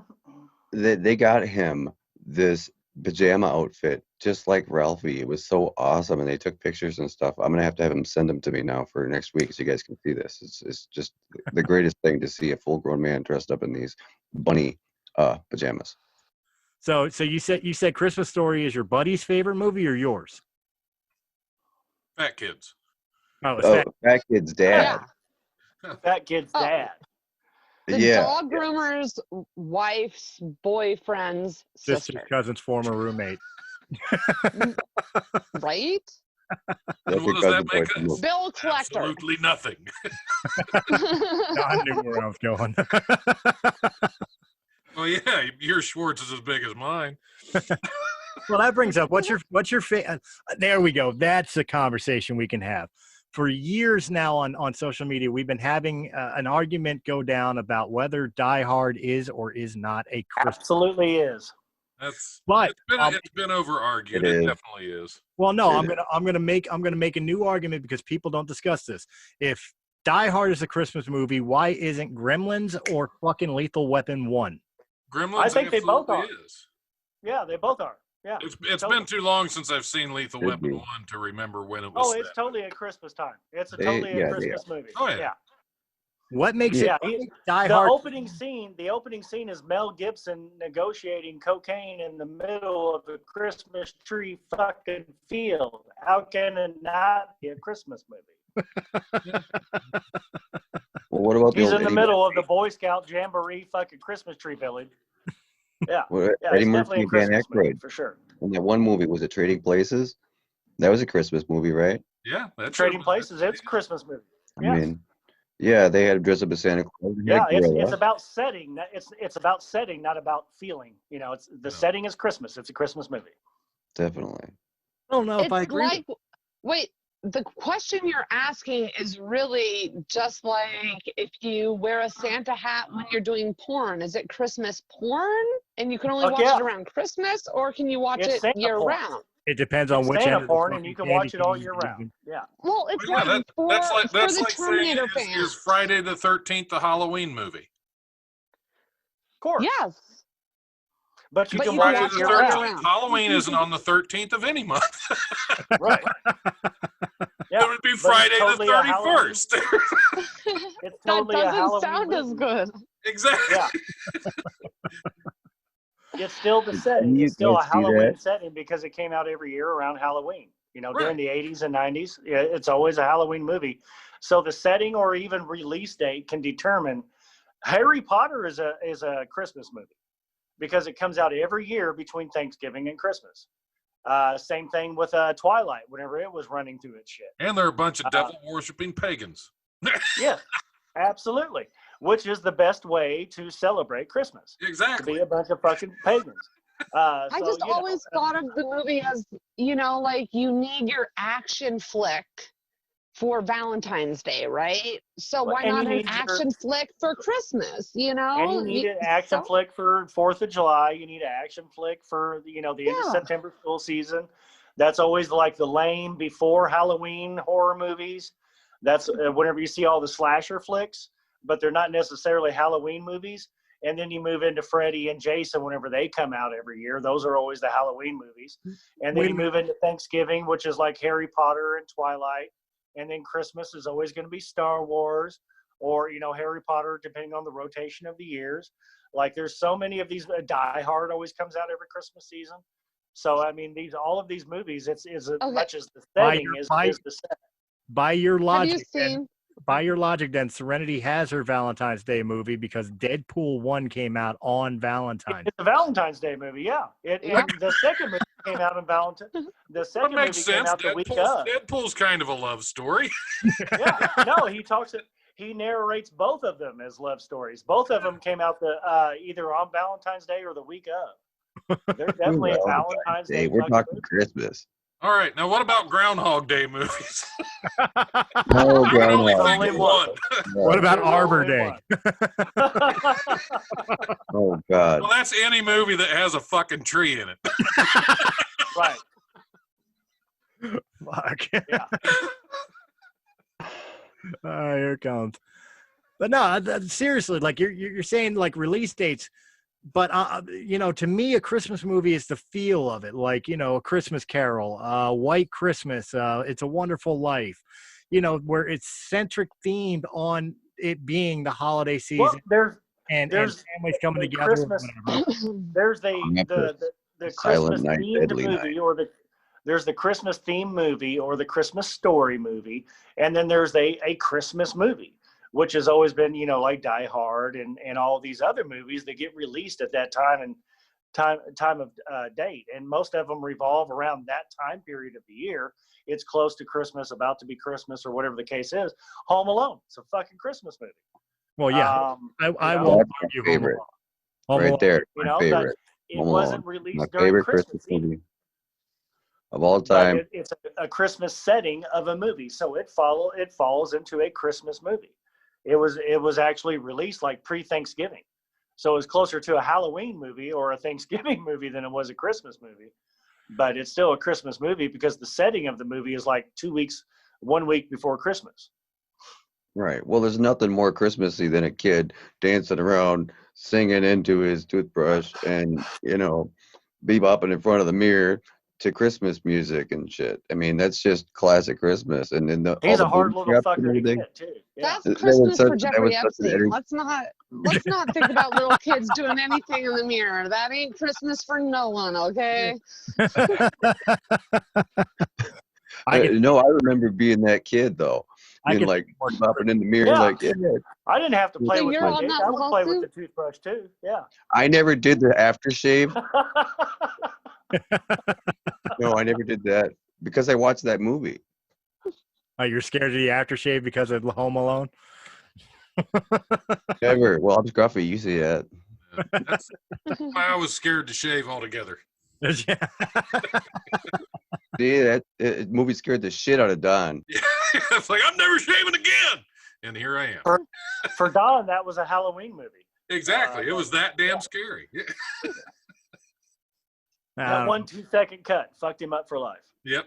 One of my all-time favorite Christmas movie is White Christmas with Bing Crosby and Danny Kaye. I mean, you just, I don't care. That's very fundamental of you. Yeah. I don't care if it's sentimental and touchy feely. It's that's what Christmas is to me. Like if I want to watch something like people fucking decapitating each other, that's Halloween. That's when I get evil and scary. But For me, it's the beginning of the Christmas season. You know, Christmas is really about to be here whenever that show first premieres on TV. Like that's like the weekend after Thanksgiving. You're going into Christmas season. Like whenever that show first comes out on TNT or whatever, you know it's Christmas time because you only see it that time of the year. Well, now unless you watch Encore playlist on Netflix. Yeah. Oh man. But I mean, you know, like the argument of Die Hard being a Christmas movie just irks the shit out of me because outside of the fact that it takes place during Christmas Eve, it has nothing to do with Christmas. Santa Claus doesn't save John McClane from fucking Hans Gruber in the fucking film. It's not a Christmas movie. John saves Noritake Towers during Christmas. He is their Santa Claus. So from Hans Gruber, clearly the Grinch. That's right. Hans Gruber is clearly the Grinch. Yes. Yep. Santa doesn't have to come down your chimney. He might bust through a window with a fucking Uzi. This is the whole segue tie-in argument, you know. The ho ho ho, it's yippee ki yay. Instead of ho ho ho, it's yippee ki yay. Yeah. Right. Exactly. I'll be fair enough to say though, if there's any character ever in the existence of holidays that I would never want to hang around with, it's John McClane from Die Hard because John McClane will get you fucked up. Yeah, you'll either lose your job, get retired, get punched on TV. You know, all this shit will happen if you hang out with John McClane. Yeah. But yeah, I don't know. It's like the argument's always for Die Hard, but that's why I brought up like Lethal Weapon 1, not the other ones, but Lethal Weapon 1. Yeah. Or even Gremlins. Well, Lethal Weapon 3 was also around Christmas as well. And then Gremlins, definitely, the first Gremlins was a Christmas release and a Christmas time movie. I have always considered Gremlins a Christmas movie. Yeah. He was a Christmas present. Yeah. Yeah. The gift of the fucking Mogwai, man. You know, shit. Gizmo was a Christmas frickin' present. That's a Christmas movie. It was the gift of the Mogwai, son. Yeah. Yeah. Well, I'll save everybody the torture of any more Christmas talk by turning around and going into things that are positive and uplifting and spiritual. Yeah, definitely nothing to do with Christmas there. Nothing at all to do with Christmas. Let's go ahead and get into Colin's Corner. He's probably got a bunch for us because we did have to skip him last week, and I do feel bad about that. So, Colin, take it away. Thanks, Chris. Well, this week I've been kind of looking at different things over the internet and evaluating what's actually positive in the world. And first thing I want to say is that the Chris Cornell Foundation, the family released Incredible, his really. his new stuff, an album of covers of things that were inspirational to him. And if Yep. you guys haven't given it a listen yet, really should, because Yeah. it's pretty cool. Some Oh, yeah. songs that I remember that I never heard portrayed in such a way. If you're a fan of Chris Cornell, check it out. If you like odd covers that are different and not the norm of what you would expect, His you'll his his covers of Nothing Compares to You and Billie Jean, and then also the new release of Patience, which was kind of like a deep cut track that hadn't been heard before. But like, if you've ever seen him in concert, it was 2016. I saw him on the standalone acoustic tour that he did, and he did the Billie Jean and Nothing Compares to You. So I already knew those songs were out there, but he didn't do Patience during that show. So it's an incredible release of songs for sure. Like, yeah I've had yeah this discussion before where there's only been, 3 like major celebrities that I've like shed a tear over whenever they passed away, and definitely Chris Cornell and Kurt Cobain were 2 of them. And they were definite big influences during the 90s whenever I was growing up and everything. Like, they were big, your own personal movie, your own movie soundtrack. They were definite big parts of it for me and for everybody I grew up around. Actually, I have a uplifting music / holiday story that I heard over the radio today. Literally coming back from dropping my kid off at his mom's house. Is the drummer from Def Leppard right now. Obviously, with the pandemic and everything, Def Leppard hasn't been very active musically, but he tonight, right now, literally, is hosting, I assume via Zoom or social media, a contest of children's choirs singing Christmas carols. So he's literally hosting these kids and letting them sing, via internet on defleppard.com. That's pretty exciting, I think. I don't know if any of you remember the joke that was going around back whenever I was a kid and at least a teenager about Def Leppard, that it was the exploitation of the handicap. That was like the funniest fucking line you could come up with for Def Leppard back then. But yeah, that's really cool. I thought that was pretty awesome. And you were mentioning celebrity deaths. I forgot to mention Jeremy Bullock passing away, the original Boba Fett. Yeah. Yeah. But that's not positive. Sorry. Right. So yeah, I was really surprised by that album being released, and of course right before the holidays. And it won't be available until like on vinyl.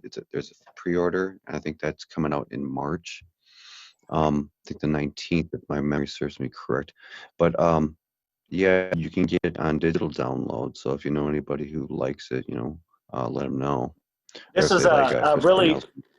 They had the Cornell family tribute where they had Metallica and Jack Black and all these top of the line fucking artists come out and do all this Cornell tribute stuff and everything. This is a big follow up to it where they're getting so much mileage out of his material and showing him as an artist coming out and doing things with a different flair and a different Cornell was just incredible. I mean, it was like he could sing in between 2 notes and it like opened up another dimension. It might have just been a C flat, but it still opened up a portal to another dimension kind of thing. That's what Jack Black said. But he was just an incredible vocalist and really, really visionary the way he sang stuff, man, for real. I want Tenacious D to fucking put out a Christmas album now. That would be great, man. That really would be. A posthumous type of album released after the artist originator's death, and this is pretty phenomenal because I mean, there's stuff he's doing covering Howard Tate and Janis Joplin music, Harry Nilsson, Guns N' Roses, of course, Ghostland Observatory, Prince, John Lennon. Carl Hall, Electric Light Orchestra, Terry Reid, and Lorraine Ellison. Yeah. So it's a pretty good lineup of different things. If you give a listen, you probably heard the song before and just didn't realize they were some wild song from the 70s that Yeah, your and it parents comes from a listened lot to, of and you're like, different oh, I time remember that periods movie. and stuff. Yeah, it's really cool. I do Yeah, have to but I mean, say, inspiration from an came from artist him. standpoint, every artist I know, whether they be a vocalist, guitarist, drummer, that's what they want from their life, as the legacy of what they're doing to continue on, whether they're here or not. They want us to continue enjoying their music, listening to their music, like, Yeah, legacy. that's just, yeah, that's just what, I mean, that's what they're doing it for. They're doing it for the instant fame a little, but every single one of them wants it to continue on past them, and it's not like I want my son to become me. No, it's I want what I put out there to be enjoyed for generations to come. Right. Yeah, and that's that's what's cool. going on. They've done And for the the family 2 release right releases. before Christmas, I was real happy to see that even after his death, he's still got music being released. I mean, that's got to say something about a guy, and with all the work he's done, I thought that was awesome. So if you get a chance, check it out. He's got some new stuff out there from Beyond the Grave. Another thing I saw here was there's a California prison that's raising money for high school students in need. Apparently, this one prison raised $30,000 for a high school to pay their tuition, and I thought that was pretty cool. Palma School, a prep school for boys in Salinas, California, created a partnership with correctional training facility at Soledad State Prison to form a reading group for inmates and high school students, bringing the two groups together to learn, develop greater understanding of one another. So anyhow, they goes on to say that the group of inmates heard that there was somebody in the school who needed to get his tuition paid because his parents had financial problems because of health issues. One of them had some type of illness. So they raised $30,000, which is pretty amazing considering that inmates' wages sometimes are only like 8 cents an hour. So if you guys are interested in the $16.35 a story, month. Yeah. yeah, they get like $100 a month or something, and these guys are donating it, and in one prison alone, they raised 30 grand. That's pretty significant, and Wouldn't it be crazy? Wouldn't it be crazy if later everybody found out that all of the inmates donated $10 off their books to get a time cut to do all this? That would be a very California thing. To do it, yeah. That'd be a You would very hope California thing to find out that there's that much attached to it to get this kind of a headline, because that would be as plausible as like it being a good-hearted story. Like the prison system is something that's very hard to put a lot of faith in, that it's really a good heart, a silver lining story.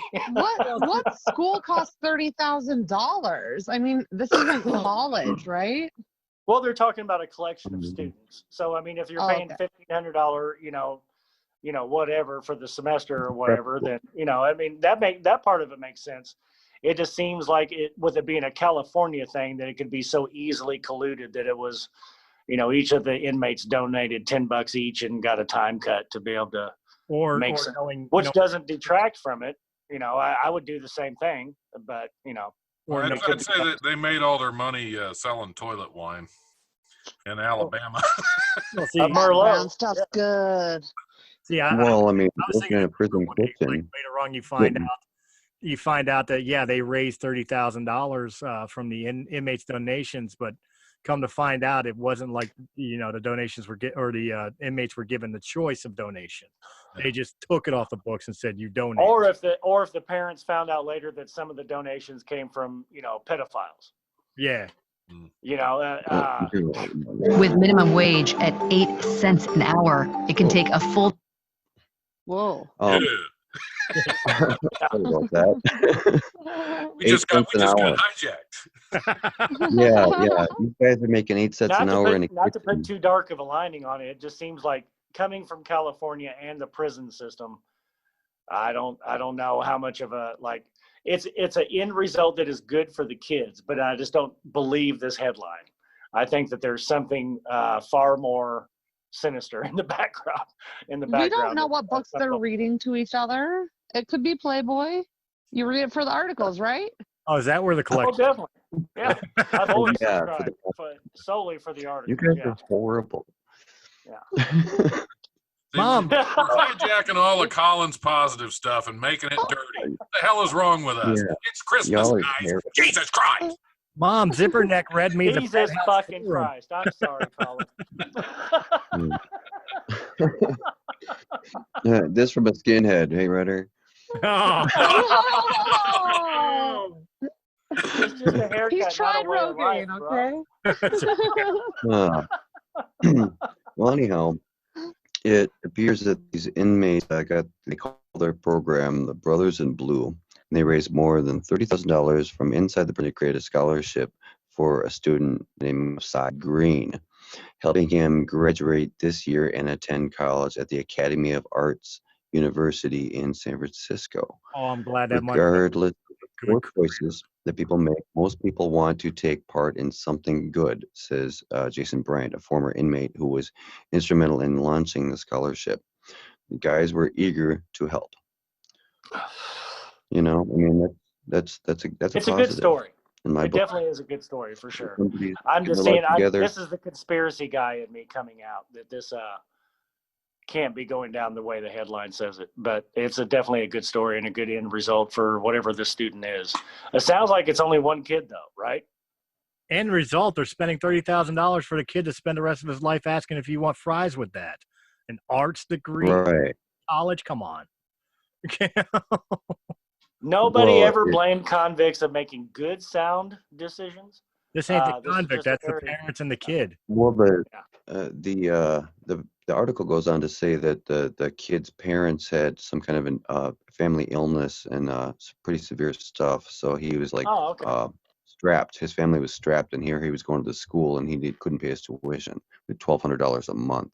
Maybe he's going to some school for the gifted or something, and like he's a hood kid, and all these people are like, yeah, we got to make sure he gets through or something.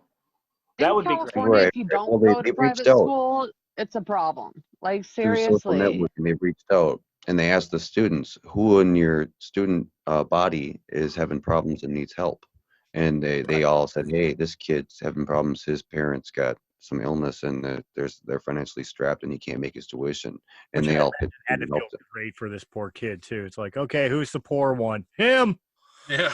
Well, yeah, I mean, there's that way to look at it, but at the same time, you know, Billy, he's the dirty kid. it's a double positive because the fellow students, you know, they seen this going on in their reading group with the prisoners, and the prisoners were saying, hey, who needs help? And they said, this dude needs help, and they all, you know, got it together and helped this guy, and now he's going to the university in San Francisco, so that's great. You know, hopefully it did go down that way, and it is a great, like, human rights kind of story like that. I just, anything that comes out from the prison system, especially from California, I'm just always like, because they always, like, a year later you find out what the inside scoop of what this cool story was, and it's like, it wasn't that cool. Right. Well, you could look it up. It's on the internet. We'll come back to it in a year. All right, and then another story I found here was one about a bar that they were going to lose their ass because they were going under. They couldn't have customers, and they didn't have to pay their bills, and they had all this stock of beer. They put it on their Facebook to all their customers and stuff that they had all this beer they had to get rid of, and apparently they all scooped it up. They started making phone calls, and everybody called in. Yeah, I'd like to get a case of beer to go, or whatever, or 6-pack, or as it went on, they ended up selling off all their stock of beer, and were able to keep it afloat right before they shut down for their temporary shutdown in that area. A beer sale always goes over well. Yeah, I'm down for a beer sale. Right. He was here in Toronto. Owners of a Toronto bar says her business will be able to weather the worst of the COVID lockdown after customers bought up their beer stock to help keep them in business. Abra Sinner, owner of the Swan Dive in West End of Toronto, neighborhood of Brockton Village, put it out on Facebook to sell the bar's stock of craft beer after the COVID-19 lockdown forced the bar to shift its business to curbside pickup and delivery.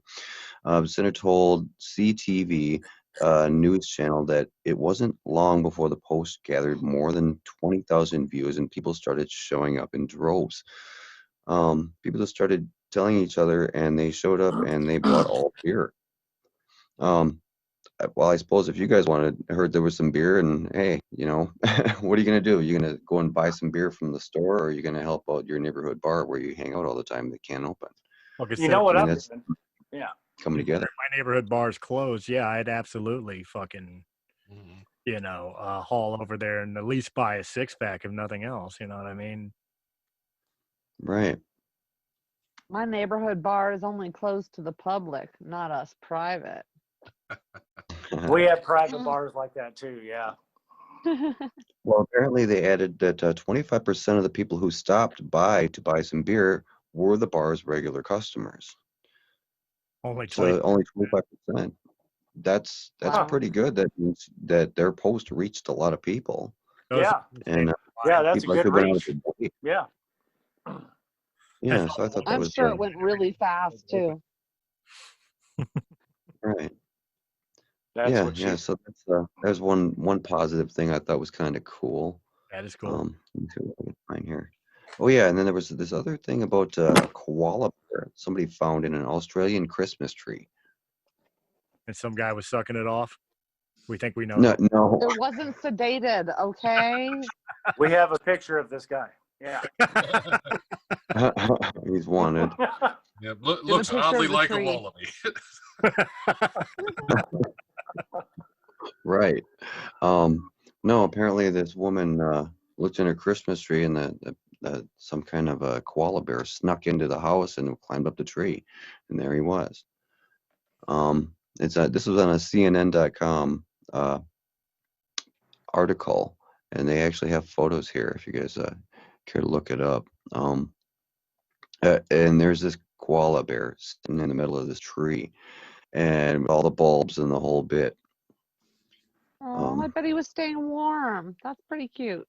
What was the tree made of? Eucalyptus? At this point, you want any kind of leaf.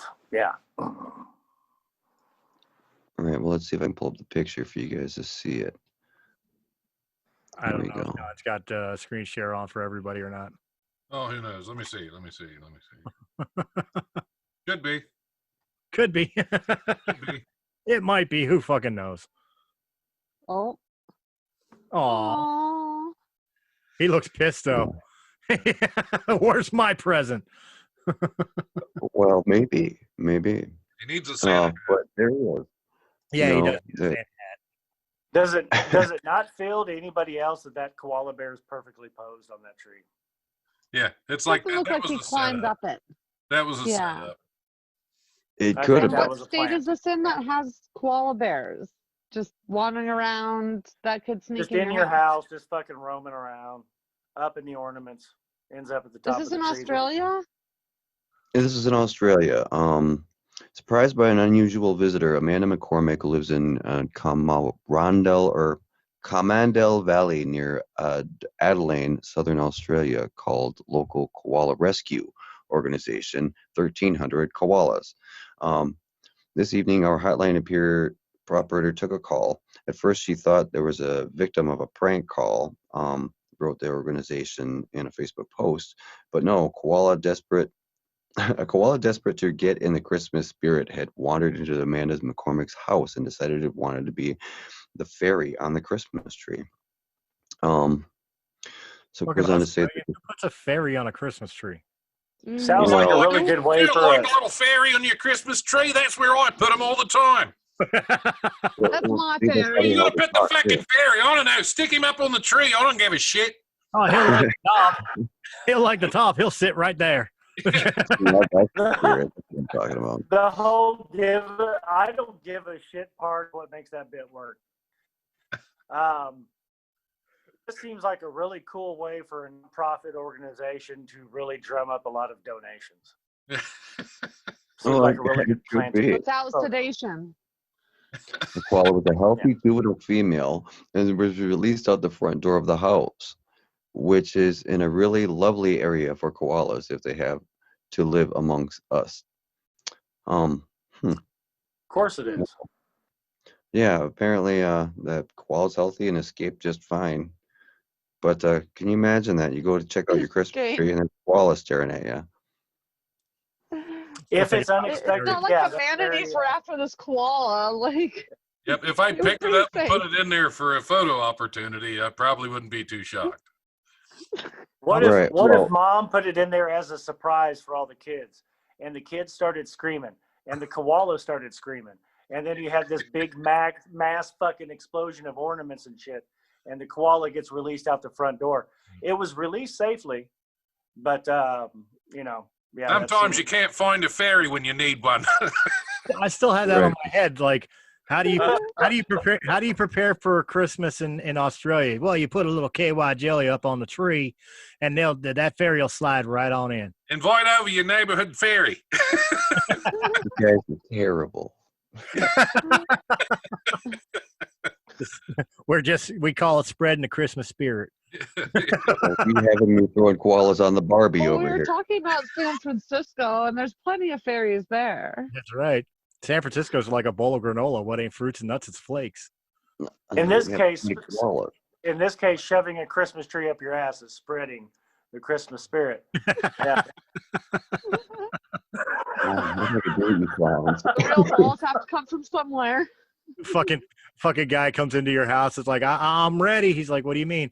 Drops his pants, spreads his cheeks, and all you see is on one cheek it says Christmas, the other cheek it says Thanksgiving. It's like, I'm here to see through the holidays, between the holidays. Oh, terrible. I think we too learned something new about Stolle tonight. I worked way I think too we hard. did as well. Yeah, that was. I think that's proof it's time to wrap this one up. Yes, I'm yes, sir. I think he even had a few too many. I just don't know what to do with yes, you. indeed. Yes. Colin, turn your camera back on. Yeah, I'll take the hit for that one. That was bad. All right. Well, Don, why don't you go ahead and tell everybody where they can find you? We'll go ahead and wrap this one up. You can always find me at the life1069.com. You can follow me on Facebook at the Life1069 or on Twitter as Don Smith Comedy. Check out the Life Radio Show. You can find my link tree. You can find all that. This Friday, Christmas morning, we're releasing an episode with one of my favorite guest co-hosts. Autumn Hatcher is back. If you remember correctly, Autumn Hatcher was the winner of 2020 Life Radio Show's coveted Gold Cock. And you can join us Christmas morning where I will be showing my cock again in case you missed it, because it is kind of small. But I will be showing my cock, and I will make sure that Autumn is taking proper care of it. You know, because every now and then it gets a little dust. You got to blow it off. You know, and I make sure that she whips it out. And you have to polish the cock every once in a while. Yeah. Absolutely. And Listeners got to check out the video version of this. Yeah, I think with the lovely Autumn Hatcher, I have picked a very good caretaker for my little cock. Yes, you have. Yeah. So this Christmas morning, you want to listen now. So nothing says Merry check out the Christmas Life like a Radio golden Show cock. for our Christmas spectacular. Yeah, definitely. Being on the episode that you awarded the Golden Cock, yes. Yeah, you were. That's Autumn, right. Yeah. That was fun times for sure. Yeah. Well, I guess we'll go to the runner-up for the Golden Cock, Mr. Chris Rucker. Yep. So you can find us anywhere on What's Your Effing Binge under any platform you can think of. It's out there. Starting the first of the year, the week of January the 4th, we have new daily content coming out from Riffer, Stereo, and Spoon, along with the video content going up on Spotify and YouTube. That'd be the first time we have the recorded video, as well as the audio going out on Spotify, and then also the live Facebook streams. And then starting the week of the 18th, the new What's Your Effing Binge radio station will be starting, where it's a 2-hour show every Sunday that comes out talking about some of our favorite music from the past, what we like the most about it, how it tied into our life, all that kind of cool shit. Sometimes you might see some cool guests, and sometimes you won't. Sometimes it might just be my ugly mug, whatever. But we're going to talk about the most important thing there is out there, and that's my fucking opinion. So until then, just check us out under What's Your Effing Bench. Well, he said really cool guests, so none of us will ever be on the show. I've been on the show. I'm sure I'll be back. Yeah, I've been on the show too, and I haven't been asked back. I guess I kind of. I got to give everybody breathing room. All right. Yeah. Well, yeah. Can't have that much awesome that close together. That's right. I can't concentrate. Like a awesome toilet that more much. low. You can I have only to- have it once in a while. Yeah, I have to break it. I have to break it up with some mediocre shit. So Too much. Speaking of too much awesome, Serenity. Oh man, you could find me asleep in my bed. Just don't come up to the door because I carry a shotgun. There's plenty of places to find me later. You call it stalking. I call it falling in love from a distance. Colin.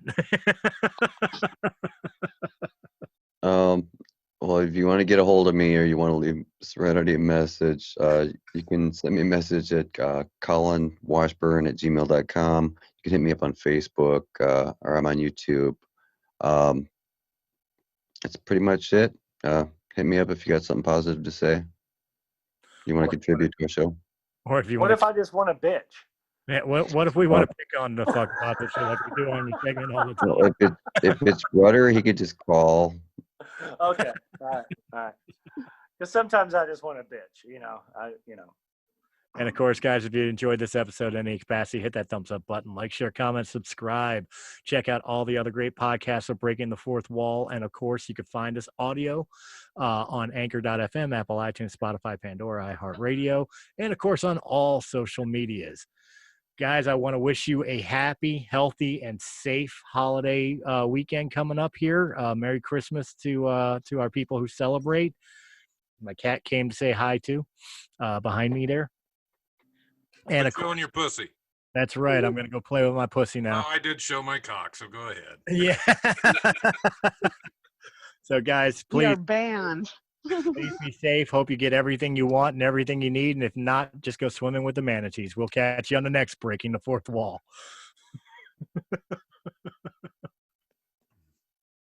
All right, good deal. I'm going to go ahead and stop.